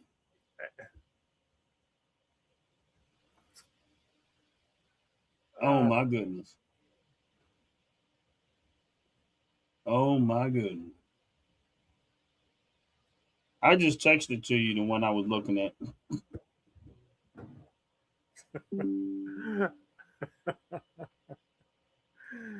Oh my goodness gracious. Let me see if it's the same one I'm looking at right now. Oh yeah. Yeah. Yeah. Yeah.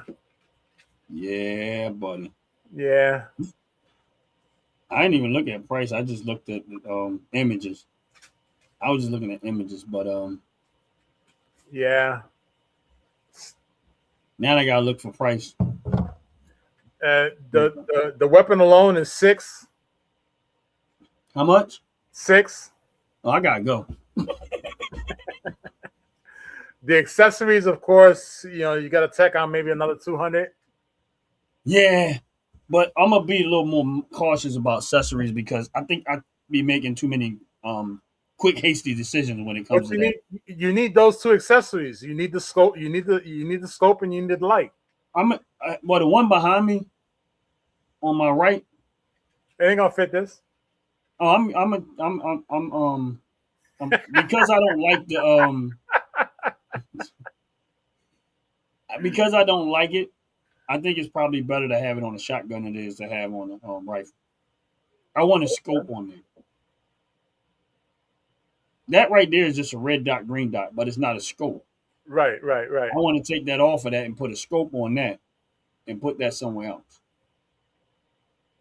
Okay. See, with a shotgun, it don't have to be like sighted in to precise. This for Right, some right. reason it doesn't it's not sighted in precise with this thing, and it just doesn't seem to work well. Especially me trying to sight it in with the iron sights and stuff. It's not it don't work there. Like it's sighted in, but it's not for some reason I'm having a hard time tweaking that thing. And it might be me just not really sitting down and actually taking the time to tweak it real good. Um, I don't like it. I'm not a fan of it. So I figure it's probably better to put that on a shotgun and then turn around and put. I like the scopes. They work better for ARs. I don't think sight the green dot and red dot sights that are not like I think a scope is better for AR. This is just my opinion. Right, Scopes are better for AR-50 rifles than these dots. right. Red dots and green dots. I think these red dots and green dots maybe for a handgun, for quick kind of get on target. But if you're looking for something distance and accurate, I just think they don't work very well for that. And it's just my opinion. Because Right. that thing got a red dot, green dot. It even has a green beam on there. It's all it all just for show. It don't really to me. I think it's more show than it is useful. So I'm gonna take that off of there.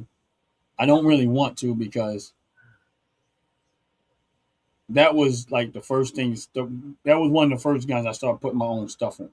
So it's Right. hard for me to want to take it off. But I'm like, you know what? I'm gonna take it off. If I get that shotgun, the 12 gauge, or something similar, I'm gonna put that on there. Now, honestly, I can actually take the scope off of the 12 gauge that I got because that is Right. actually a scope, Right. and just swap them out. Take that off of the 12, the one that I just got. That's a scope on there. I Right. can put the scope on there and take that off of there and put that on the 12 gauge, which is probably work better on there. Right. Now that I think about it, I didn't even think that far to it, but yeah, that 12 gauge is pretty, boy. Well, all I gotta say is, good thing the stock market is doing very well right now. Yeah, and as we talking, dividends are just popping in like crazy. This is true. I'm getting the same. I'm getting dings on my side too.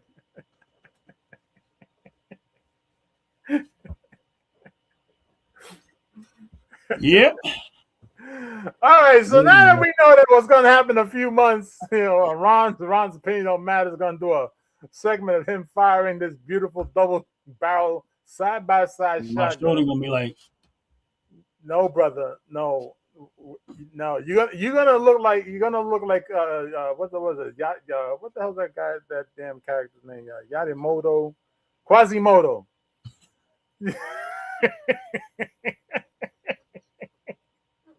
You're gonna have a hump on your back, and you're gonna be keeled over for a month, looking like Quasimodo. they gonna be like, what, boy, what done happened to you? I went I and bought like it. myself a damn double barrel side by I'm, side I'm, shotgun. I'm sitting here in my head saying to myself the whole, like, really saying to myself, like, why have I not ever had double barrel shotgun that's ever Because crossed it my never mind? came to mind. Never came to mind, bro. That's part of the problem. It never came to mind. That's crazy, but that's okay.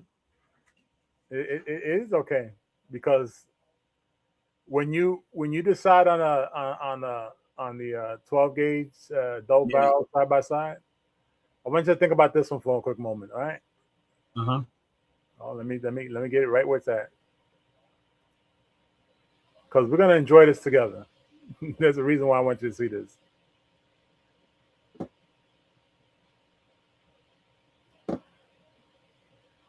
So this is the Taver TS12.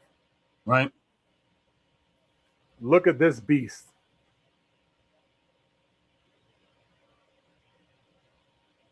Oh, that's nice.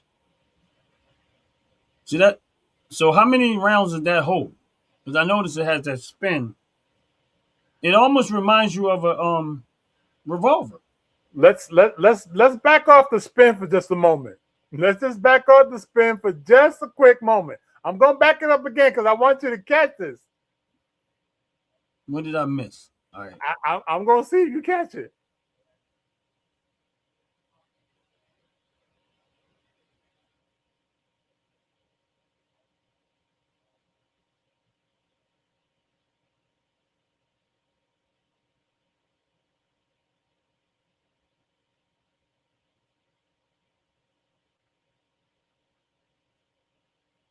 Now, did you catch it? I'm not gonna play it again, so you gotta tell me. Did you catch it? Nah, I missed it. I'm trying to figure. We watched 4 different people fire this shotgun. 4. Right. Right? One was laying down. One was walking. One was standing. Actually, 2 was standing. 2 standing, 1 walking, 1 laying down. Did you not notice that every single one of them kept getting pushed back? Oh yeah. I seen that part. I was looking for something else in my head. I was looking for something else. The fact that they were all getting pushed back, laying down, pushed back, that's the tricky one. Because we got to understand something. You're laying down. So there should be nothing pushing you back. There should be no velocity pushing you in the opposite direction. But yet, this beautiful thing here pushed that guy back. The guy that was walking, even though he's walking, he's getting pushed back as well. So he's forcing himself to walk forward. Right. The other guy is standing still, and you can see his upper body is leaning backwards as he keeps pulling it down, so that it stays zeroed in on the target. So now I see what you were talking about. When my hand, I was so busy watching that spin. I mean, because it's reminding me of like a revolver. Huh? You kept looking at the glitter. Yeah, and then did the shells have like American flag on them? I'm not gonna tell you that. I'm not gonna tell you that. Let's just first look at this beauty here. This thing is absolutely, unequivocally beautiful. Yeah, it is.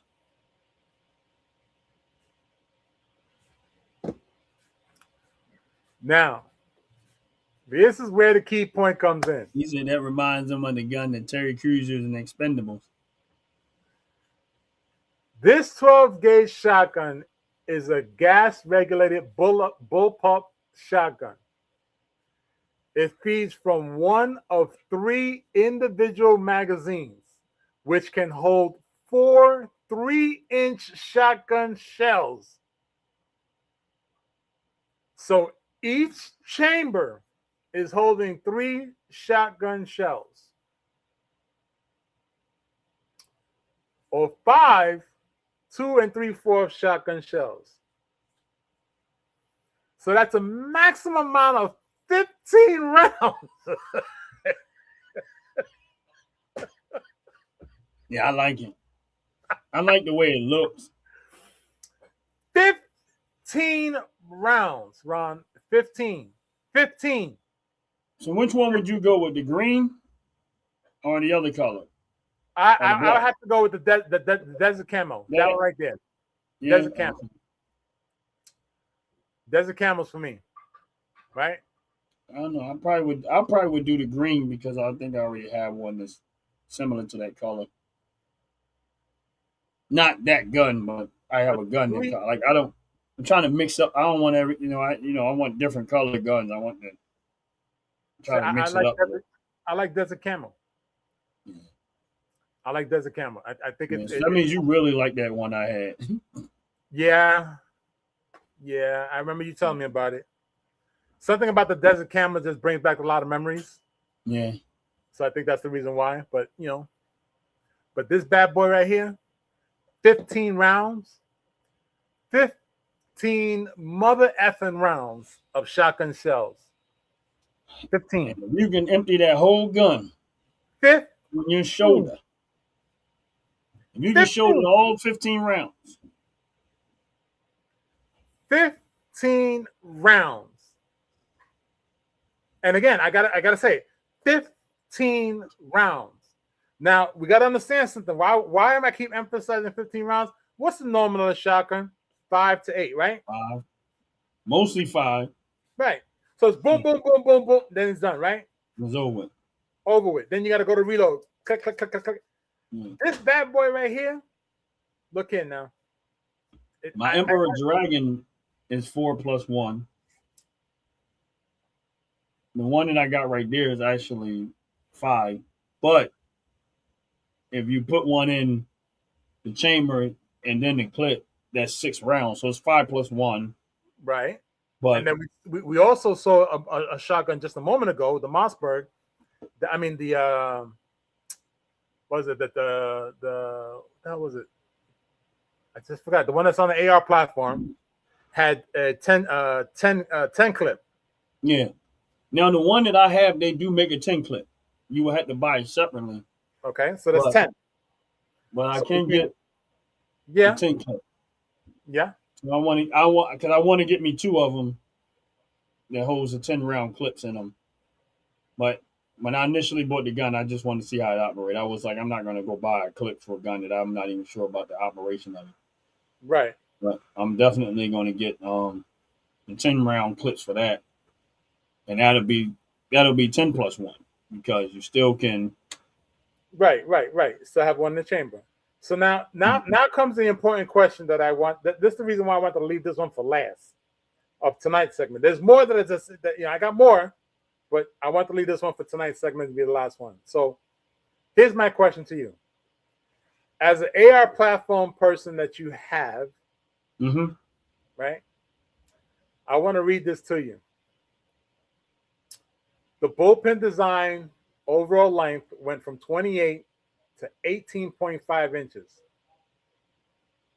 which is much shorter than most ARs. The weight balance is also strange at first because all the mass is in the rear. Now here comes the part that's going to kick you in your tail. After the first 100 rounds is when your body tends to adapt to the actual weapon.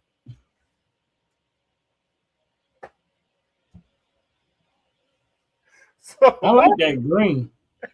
So a moment ago, we were talking about how many booms can you deal with before your body starts to feel it. Yeah, if you can get to 100 rounds with this thing here, I don't care what shotgun you have in your house, in your arsenal. Yeah. Listen, you pump 100 rounds of 12 gauge through this beast, I got no words for you. I'm just gonna stand back and say, listen, you the king of kings.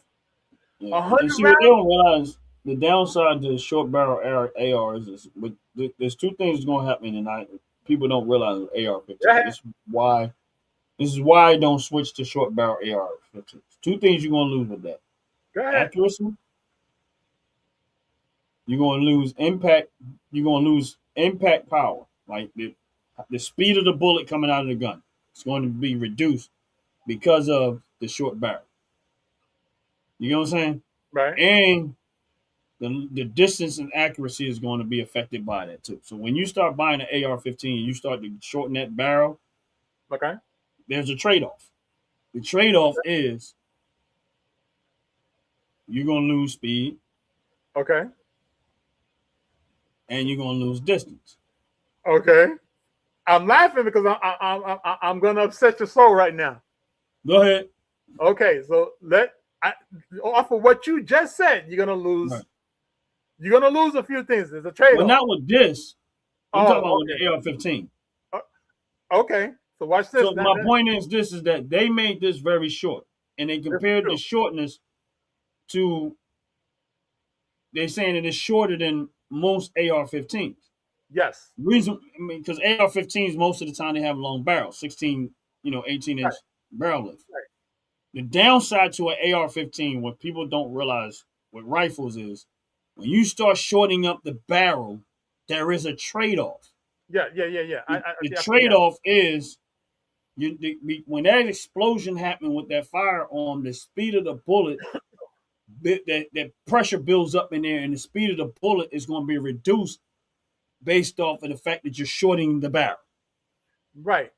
And if I could piggyback off what you're saying, what a lot of people got to also try to remember is at what you're speaking of is true with the actual concept as well. There's another concept to that the striations or the striations, which actually is called the striations inside the Yeah, barrel, which are the grooves inside the barrel, which makes that bullet. spin. Again, we got to go back to old school. If you had a top, with a string on it, the more you wrap the string around it and you flung it out More your hand, the speed. faster it moved. That's what the striations on the inside of the barrel does. It makes that bullet spin faster. So, like Ron is saying, the shorter it is, the less speed it's going to have because now it's less speed coming out. So now it doesn't have anything pushing it anymore. So Ron's Right. 100% correct. I just wanted to piggyback off that. Go ahead, Ron. No. And so my point is, if you're buying a shotgun like this and you're still getting the same power or good decent amount of power as far as the shotgun goes, it's not a big of a trade off as opposed to a short barrel. Then I think especially again that distance for home defense. If you in close narrow spaces, those type of firearms are a lot better because maneuverability in tight spaces. That's a long barrel rifle or a long barrel shotgun. You still got to swing and turn, Right. and hopefully you in a space where you got room to swing and turn. Right. But the shorter the barrel, like handguns, that's why a lot of people in a house prefer handguns because of they're not big and bulky. Right. Home and shotguns. The downside to some of the shotguns is if you in close quarters, like in the city in row homes, they got a lot of times they got narrow hallways and stuff like that where Right. you might have issues with that. But I just don't like. I don't. That's why I just don't mess with shorter barrels when it comes to rifles. Like if you notice, I don't entertain the thought of a short barrel rifle. Right. Because I believe you like the distance shooting. I Yeah. believe you want the bullet to travel the full distance of what it is. Right. And that's why, yeah, exactly. And that's why I stick to at least a 16, 18-inch, Right. maybe 20-inch barrel length because I want it to build up enough pressure. I want that triangles going through it. I want that bullet to come out with as much momentum that it can possibly can for distance. I like to shoot sometimes for accuracy, but I don't do it as often. I mean, once I sight the gun in, now everything is on me. Once you get zero your rifle in, and you get it zeroed in pretty well. Now, now that the scope and the barrel, they're all aiming at the same spot. It's zeroed in, rather it's 25 yards, 50 yards, 100 yards, whatever it is you zeroed it in at. Right. You got a reasonable. Now everything is up to you on how you shoot, and when you pick your shot. And with that said, I'm pretty darn accurate with that. Like once, if I took my 458 SOCOM and if I put it on you or any target, I'm not going to miss. And see, I'm gonna be within small half of an inch of what I'm aiming.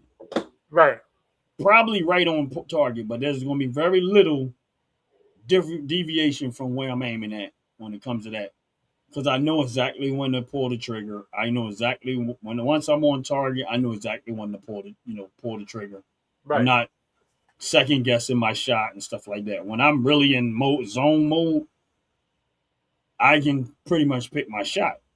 Now with the other one, it ain't sighted in well enough to do that. Okay. I Now, have to. I understand your point, and see, with me, I'm the opposite. Like I don't care for distance shooting. That's not my thing. I don't want to deal with that. That's not my thing. Now, if I had to do it professionally, yeah. You know, I'm not doing it for professional reasons. So I don't need that long distance. I don't need that, 2, 3, 4, 5 mile round to travel. I'm just looking at 50 feet max. 100 feet. If I got to shoot you at 100 feet, I want to know that the weapon I'm using is going to hit you at 100 feet, regardless. That's all I care about. So my max, as far as footage, is going to be 100 feet. So that's, for me, I like shotguns better. Now, don't get it wrong. I do, pistols are great. They're great because I'm not going to be walking around with a shotgun on my chest all the time. But, maybe this one, on the other hand, but then again, you know what it is. And I like what Jason said. He's actually right. The shot. If I'm reading this correctly, the shorter the barrel, the wider the pattern. Yeah, because again, you got short and a much louder burst. So of course you're gonna have that spray. Right, exactly, that bigger spray. But I personally I like shotguns better for myself. I would take a shotgun over a rifle 10 over 10. I would too. And for home defense, in any defense situation, I definitely would take a shotgun over a rifle. Okay. I like rifles when I'm at the range. When I'm in challenge mode and I want to challenge myself from a distance, how accurate can I shoot from a distance? That's more so what it is. And then the recoil. Of course, the recoil. But if it's a home situation or a self-defense situation, I'll be handgun and shotgun will be my two go-to. Right. You know what I'm saying? I'm not. If something was to happen in this house, I'm not the only. No, don't get me wrong. The great thing about the AR is the amount of ammunition you can put in the clip. That is the upside of the AR. 30 rounds. And one more thing, the intimidation factor. Yeah. That's it. I agree. The fact that if you got a let's say a 5.56. Now here's the thing: that 458 SOCOM is just like having a shotgun because the bullets are so fat. You're only going to get 10 rounds in the clip. It's not like the 5.56 where it's double, like that type of stack, and where you can get 30 rounds into a clip. It's not the same with that 458. The bullets are so fat, 10 rounds is what you're going to get in there. But the difference between the two, impact-wise, if I hit you with that 458, it's only going to take one, and it's going to end your life quicker than the 5.56. Yeah, they're small bullets. They'll go through you, but they're not going to do the level of damage that the other one do. Right. Because the 458 isn't designed for distance. Right. It's not, because the bullet is so fat and heavy. After about 250 yards, the weight of the bullet starts to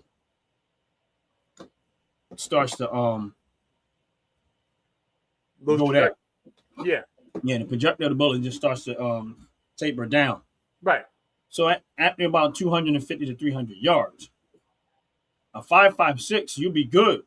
Way past that. That 458 SOCOM isn't designed for that. It's designed almost similarities to it.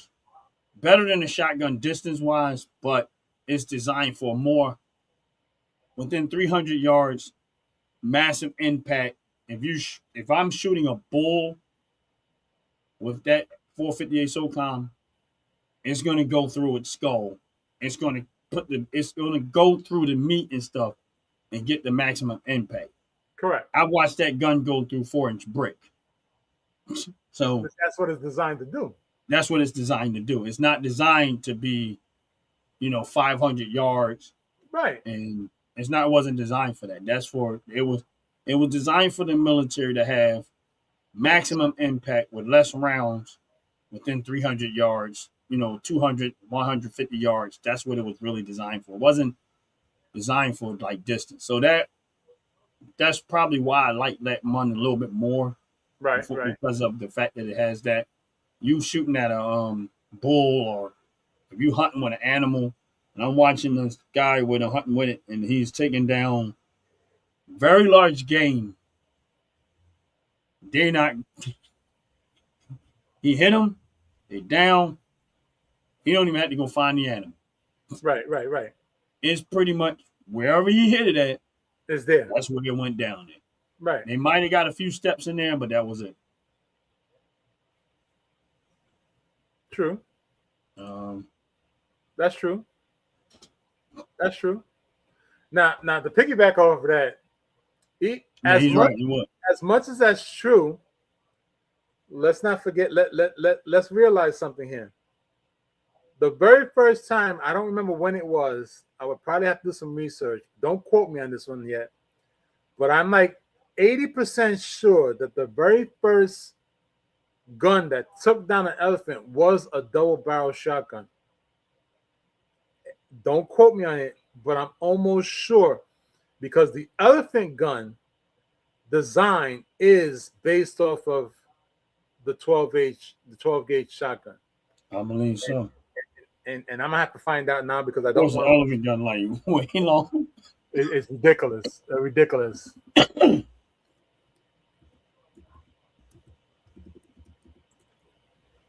458 so come with dropping the elephant. It's a body armor destroyer, and that was basically what it was designed for. It wasn't designed for distance so much. I mean, don't get me wrong. 300 yards is far away. I don't even know that's a good distance, Right. but that's not what it was.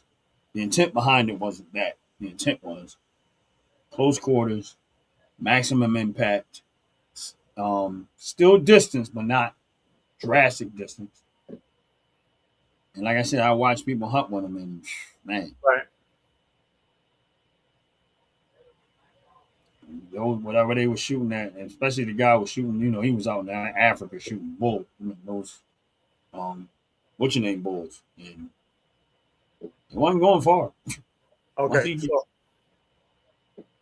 as I mentioned, I always like to confirm what I was talking about. Right. So if you don't mind, I want to put this up on the screen. All right, you got it. Because as I said, I was 80% sure or 80 something like that. So here's the confirmation of what I remembered, what I learned many years ago about shotguns. This confirms 100% unequivocally that the elephant gun is designed from a double barrel shotgun. Okay. So here clearly you can see there's two barrels and that bloody huge ass bullet. Okay. Now, I'm not gonna play it because it has sound, but I want you to just see how this guy has this. Yeah, I watch his a lot of Kentucky Ballistics. I watch his videos a lot. Okay, so you know who this is? Yeah, I know who he is. He's a jokester too. Yes, he is. Look at the size of that gosh darn bullet. Yeah. He ain't no small dude. Let's get that fact in. Let's get that in there. No, he ain't no small dude. He ain't no small dude. And that's a true golden elephant gun. Double barrel side by side with a freaking humongous. Him holding that thing in his hand looked like he got a fifth finger overgrown. I mean, a sixth finger overgrown.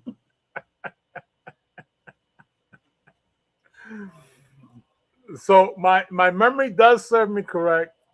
it's safe to say that my old Yeah, I man. watch him a lot. He's funny, man. Dude is funny. He's hilarious, man. He's hilarious. He's hilarious, and he's on point with it. So Yeah, he is. He's on point with it. He gets to shoot a lot of different stuff too. yeah, yeah, yeah. Matter of fact, he was one of the first people that I seen. He got a video where he was shooting a 458 SOCOM semi-automatic, and he was shooting it through center blocks. He built the center block wall, Right. and he was shooting 458 SOCOM through the center block wall, and all you seen out the back of that wall was everything was just going through it. Oh darn. Oh my goodness!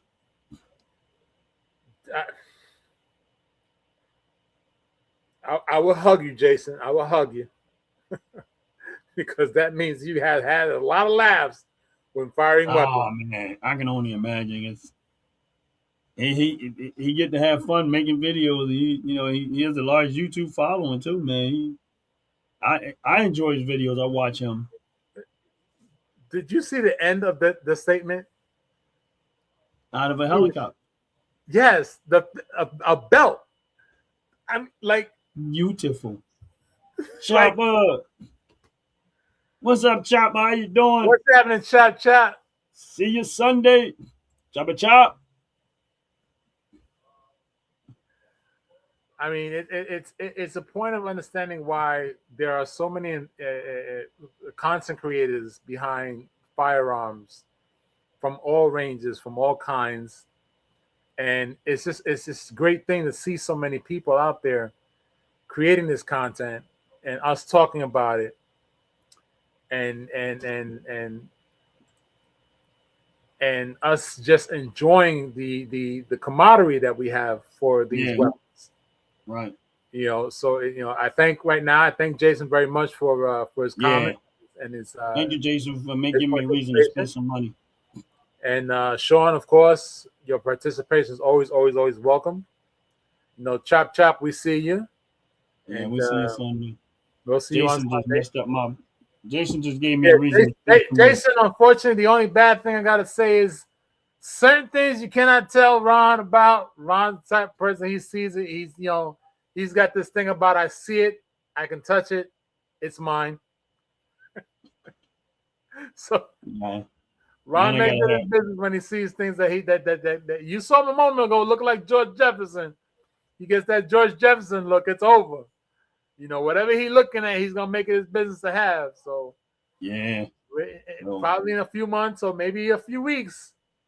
No, I haven't done no video with no gun content in a while. I haven't been to the range in a while. I haven't had time, honestly speaking. Well, that's why you haven't had time. But I'm sure once you have that time, which is coming up around the corner pretty dang on soon.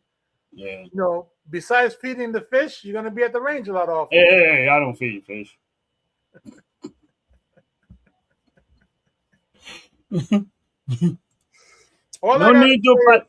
Jason, there's no need to apologize, my brother. You gave me a great reason to waste some money. I don't always waste money, but when I do, I waste it on guns. Yeah, he does. But no, it's I'm just like I still just puzzled in my head that I'm still puzzled in my head that I never thought about it. You know what tends to happen is it's more so. It's not part of you. It's not part of you and what you like. That might be the reason why. Right. So when we talk about weapons, it has to be weapons of the A that we've already had our hands on physically, right? Or B that we have actually seen and we talked about it. Jason said it's worse things you could be out there wasting money on. Yeah, I agree. I'm definitely that one I got put on the books. Honestly, because it's reachable. It's not like like a 50 BMG that's a $10,000 gun. That ain't that easy. Ron, we're not gonna talk about what is easy, okay? because I know if Ron puts his mind to it, Ron will find a way that Bitcoin and everything else that he owns would find a way to make it possible. Oh, So don't get me wrong. Don't throw me that trash talk there, buddy. Oh, don't get me wrong. There is, if I really wanted it, I could go get it. I ain't gonna sit there. I'm not even gonna sit there. This Right. I know. Yeah. I'm not even gonna sit there and lie. There is really the only I'm just mindful of. It's not a priority enough for me to want to go spend that type of money. Like, Now, yeah. right. So, and then of course the next question is this. Okay, we talked about this before. $10 to $15 per round. Oh, I found it cheaper. $10 to $15 per round. And me knowing Ron, the drum is coming along with it. Yeah, did you see the video when they was making music? Come on, Ron. Ron, did I see the video? Come on, Ron. Really? I know you did. But that was hot though. I loved it. All I kept saying to myself, that's like a whole $1,000. 1,000? No, that dude. Look, that dude. Actually, both of them because they brought. Because wait, I'm only saying $1,000 because I know it's way more money. Because my thing is this: how many rounds did they go through to get the coordination down? So this is what we don't even realize. Yes, it's one thing to make the video. How many times did they misfire? Yes. And to hit the note of the song exactly where it has to be at. Right, man. Could you imagine that? Come on now. Like, man, if you misfire, we just wasted another $60 worth of ammo because you can't shoot. Get your keys right. You missed one chorus, or you didn't clean the damn tape before it played. Or the sound went on the sound bar. You know what I mean? And then wait a minute, your arms then got tired from trying to hold these guns. And you shoulders see he's holding it like it's an AR. Like it don't weigh nothing. And I'm like, and the dude, he's not a big dude. He's not a muscular looking dude. He's not. And if anybody ever hauled a 50 BMG, they weigh 28 pounds. That's a almost 30-pound gun. Did you see the one that he had two of them, one in each arm? And he had a drum on him. Yes. Did you see him playing? Okay. Right. I'm just saying, like, that's what I mean by. So 30 pounds of gun in each arm, plus another, I'm gonna say between 6 to 10 pounds of rounds in each gun. So we're roughly looking at about 40 to 45 pounds, because of course we got to remember he's got a tripod on it, he's got some other stuff on it. 45 pounds in each arm.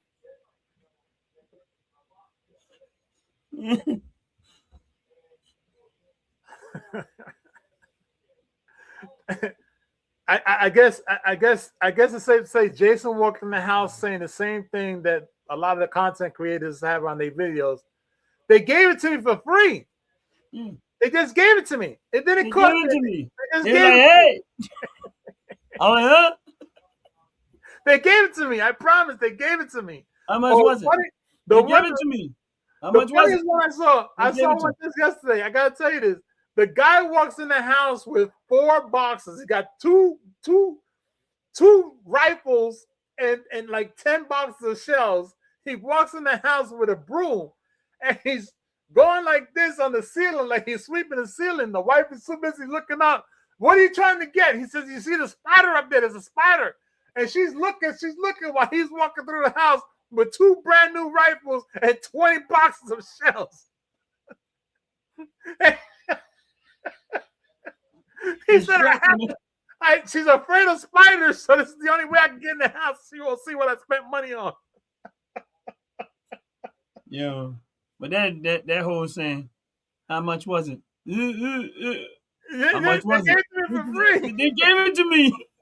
They gave it to me. How much was it? They gave it to me. How's somebody gonna give you something like this? They were like, hey.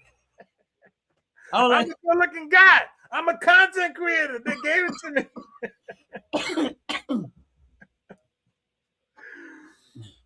my goodness gracious! But yeah, man, you know, Yeah, man. I gotta look into that one. well, Um, can can can I ask? Can I ask? Can I ask from brother to brother just a word of word is bond? When you're about to pay for it, can you at least call me and say, Jay, I done did it? I promised you that I give you a call and say, Jay, guess what I got? I don't want I to got hear guess one. what I got. I just want I got, I just want to say I just want to hear I did it. I'm like, Jay, guess what? I doubled up. That's a good one. That's a good one. And I'm just gonna sit back and wait for the day that the skies are clear so you can drive over to the range and I can watch you become Quasimodo. Follow me while And I I walk this way. and I'll be regretting, like, yeah, maybe I went too far. You're gonna have to get that little knob that they stick on that they put on the steering wheels. You have to get that knob put on the steering wheel to drive the bus because you're gonna be Quasimodo for.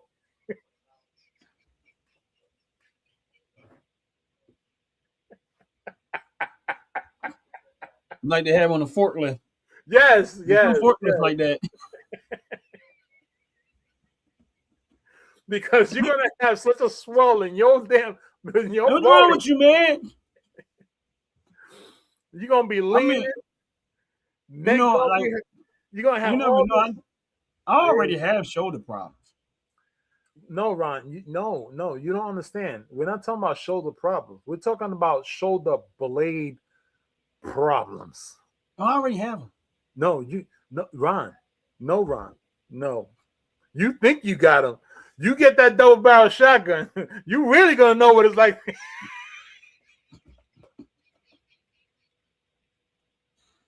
Hey, what's wrong with? You're gonna be walking down the street. You're gonna be walking. You're gonna get out your car with a twitch. Like, why half of your body look like it's missing? They're gonna be, why you walking sideways? No, I'm walking straight. Like, no, you walking sideways. No, you fail to understand. My other half of the body is stuck right behind me because I bought this new toy. Like this. Oh well. I never seen nobody like that. Why they body crooked? They're gonna see you like that. You're gonna be able to shake somebody's hand from the opposite side of the body. I know. I'm like, hey, High five coming from this side. you're like, what's wrong with that guy? Mommy. And you know when you know little kids, they don't have no chill. They just say whatever. Yeah. Mommy, why is he bent? Like, why is that man bent? I don't know about the dental problems. I think he gonna come back with half a tongue. Matter of fact, buy a football mouth guard too when you go get it. When you get ready to fire that thing, make sure you put a mouth guard in your mouth. Seriously, this way you don't bite your tongue off. I'm with it, bro. I'm with it. Yeah, Jason. You don't mess Ron's life up now, boy. I tell you, them two pretty things behind his shoulders is gonna come off the wall. Yeah, I want to redecorate that wall a little bit. Like those come right off because they're on little thing. Right, I they're on put them hooks. away. Yeah. Whenever I'm done with my lives and stuff, I put them away. But I want to try to find something. Like I'm thinking about a shelf or something back there, or maybe some hooks to switch it up a little bit. I don't know. We'll see. Just get a big fat 50 BMG and put it back there. Yeah, look, I ain't gonna talk to you. Put a 50 BMG up there. You gonna talk to me? No. Mm-hmm. No. Sure you ain't. No. I'm like, Jay, I'm on my way down south. Then we're talking. Then we're talking. You're like, oh yeah, yeah, Yeah. What is this? We ain't gotta worry. Give it to me. We ain't gotta worry about nobody on this side. All they're gonna hear is a freaking rocket. Like, what happened? And they're gonna see a bunch of trees falling down. I wish I could do that. I wish I can take a 50 BMG and do like they did in the movie. I want to test that theory. Can you chop a tree down with it? You remember in 2008 Rambo, Rambo. when he got behind the on the boat and was just like and hit that tree. Yeah, I want to do that. I want to test that theory.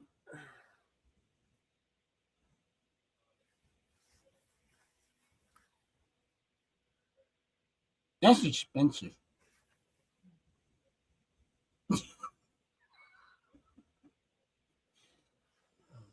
We don't need you to test that theory. I mean, we go find a tree that needs, a nice, good, solid. Because that was a pretty big tree. So you have to get something comparable to a tree that's in the ground No. No. and just and see if you can cut the tree down. How long will it take you before you cut that tree down? What's the video of the guy shooting the fly?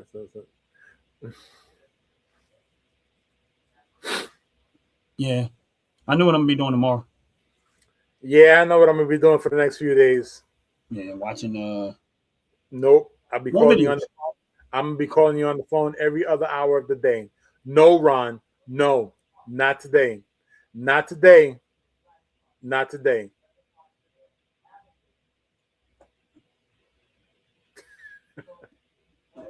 Not today. But I had fun. I enjoyed this conversation. I love it. I love it. I love it. I love it. Of course, we gotta get about it. It's late. Together, brother. It's like 3 hours past my bedtime. That is true. For those that don't know, I go to bed early. I don't know why. I've been like that all my life. Well, yeah, almost all of my life. If it ain't no reason to be up, I'm going to sleep. The only thing, the first thing I'm gonna do is I'm gonna stuff my fat ass like a fat man in a coffee shop, just straight eating all the donuts, leaving none for nobody. You know what? Yeah, I'll leave you in that Claire, eating all the damn donuts. You know, fat men love donuts. Oh my goodness gracious! You see what that said? Yeah, I see what it says. Tasty cake, eclair pie. You ain't shit, Ron. You ain't shit. You ain't shit. Oh yeah, look, I knew you like eclairs. You are a donut superhero. Well, this is actually a pie, so that's the tasty cake pie one, but it's no difference. It tastes delicious. This is true. And it's nutritious. I don't care what nobody say. Yeah, it's nutritious to you. Yep. Mm-hmm. See, my thing is this. When I eat it, it makes me happy. That's why it's Smiling nutritious. happy is good for your health. That's why it's nutritious and healthy. That's what makes tasty food good for your health. This is true. If you smile and you're happy, you have good health. That's right. Yep. I can contest to that. Everybody else knows me says it's wrong, but I tell them I'm happy and I'm good with it. That's it. That's why I like donuts, because they make me smile. Well, I just like food because it makes me happy. Yeah, too. Yeah, for some reason I got a taste for a good T-bone steak. I don't know where that's coming from now. I'm in T-bone steak mode. Once the weather breaks, the grill's getting fired up again. I don't have a grill though. Goodbye. I don't have a grill though. I haven't grilled food in so long. I think I forgot how to cook. What's the matter? But yeah, we getting ready to go. I know y'all, we up like we always do, but getting ready to get up out of the live. Appreciate y'all. Make sure y'all like and subscribe to the channel. Hopefully y'all had just as much fun as we had. Even though both of us was halfway sleepy through this whole segment. But that's what we do. We fight through. We do. That's right. We fight through. We fight through. That's right. I mean, but my brother, another great show, like always. Thank y'all for subscribing to the OG Show's Network. not great without you, brother. And appreciate that. And again, we're doing a lot of different things here. Make sure y'all checking out Top to Bottom Store. Top to Bottom Organics, 15% discount. If you use promo code OG Network 26, OG Network 26, spend that $35, 15% discount. Guess what? You get to spend more money. See how that works? Bam. Not sure how to find the store? Click the link. That's right. Use that code, and you get and you're also going to get another 10% off because you're a first time buyer. So that'd be actually 25% off. Yeah. Guess what, y'all? I'm a first time buyer. That's right.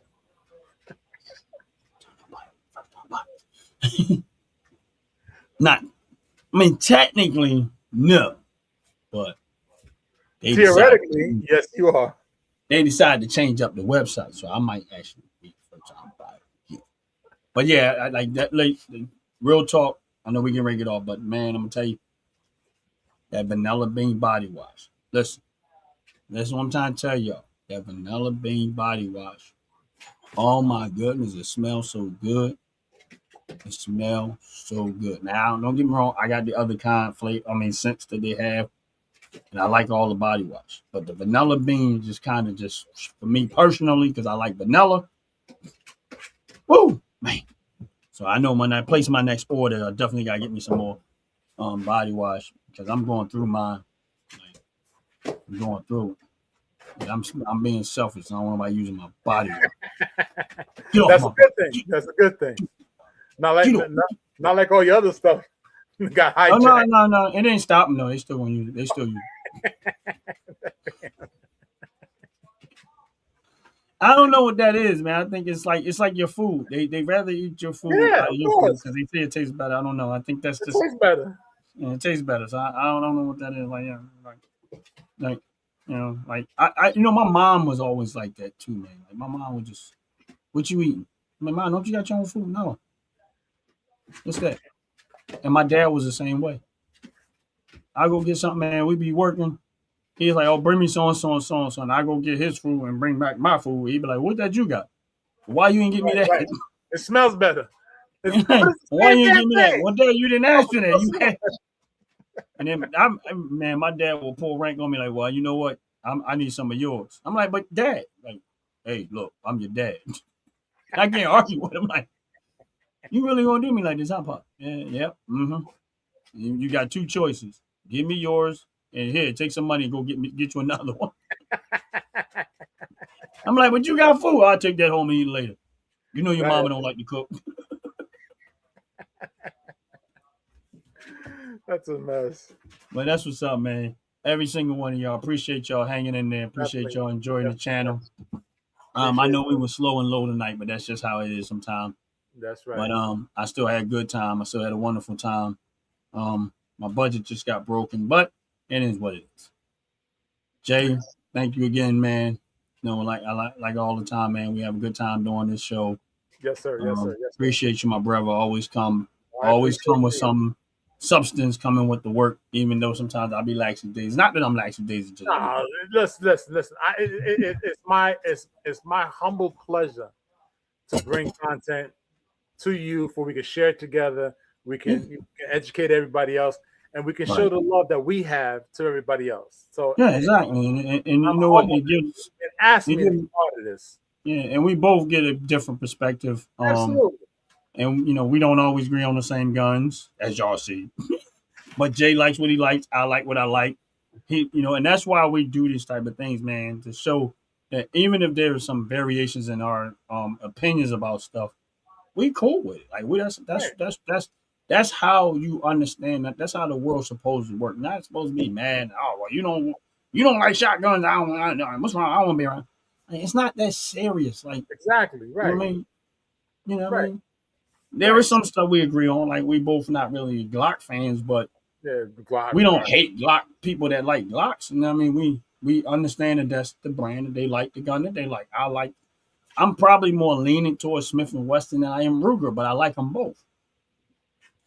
You know what I'm saying? Well, So, HK for me, Heckler Koch. there you go. So it's like just like anything else, rather it's guns, life, Right. politics, religion, and stuff like that. I mean, you don't have to always agree with everything. That's That's my right. That's point. right. Is that That's right. That's right. just get along and enjoy life and we learn from each other. That's what I like about it, is that you learn from each other.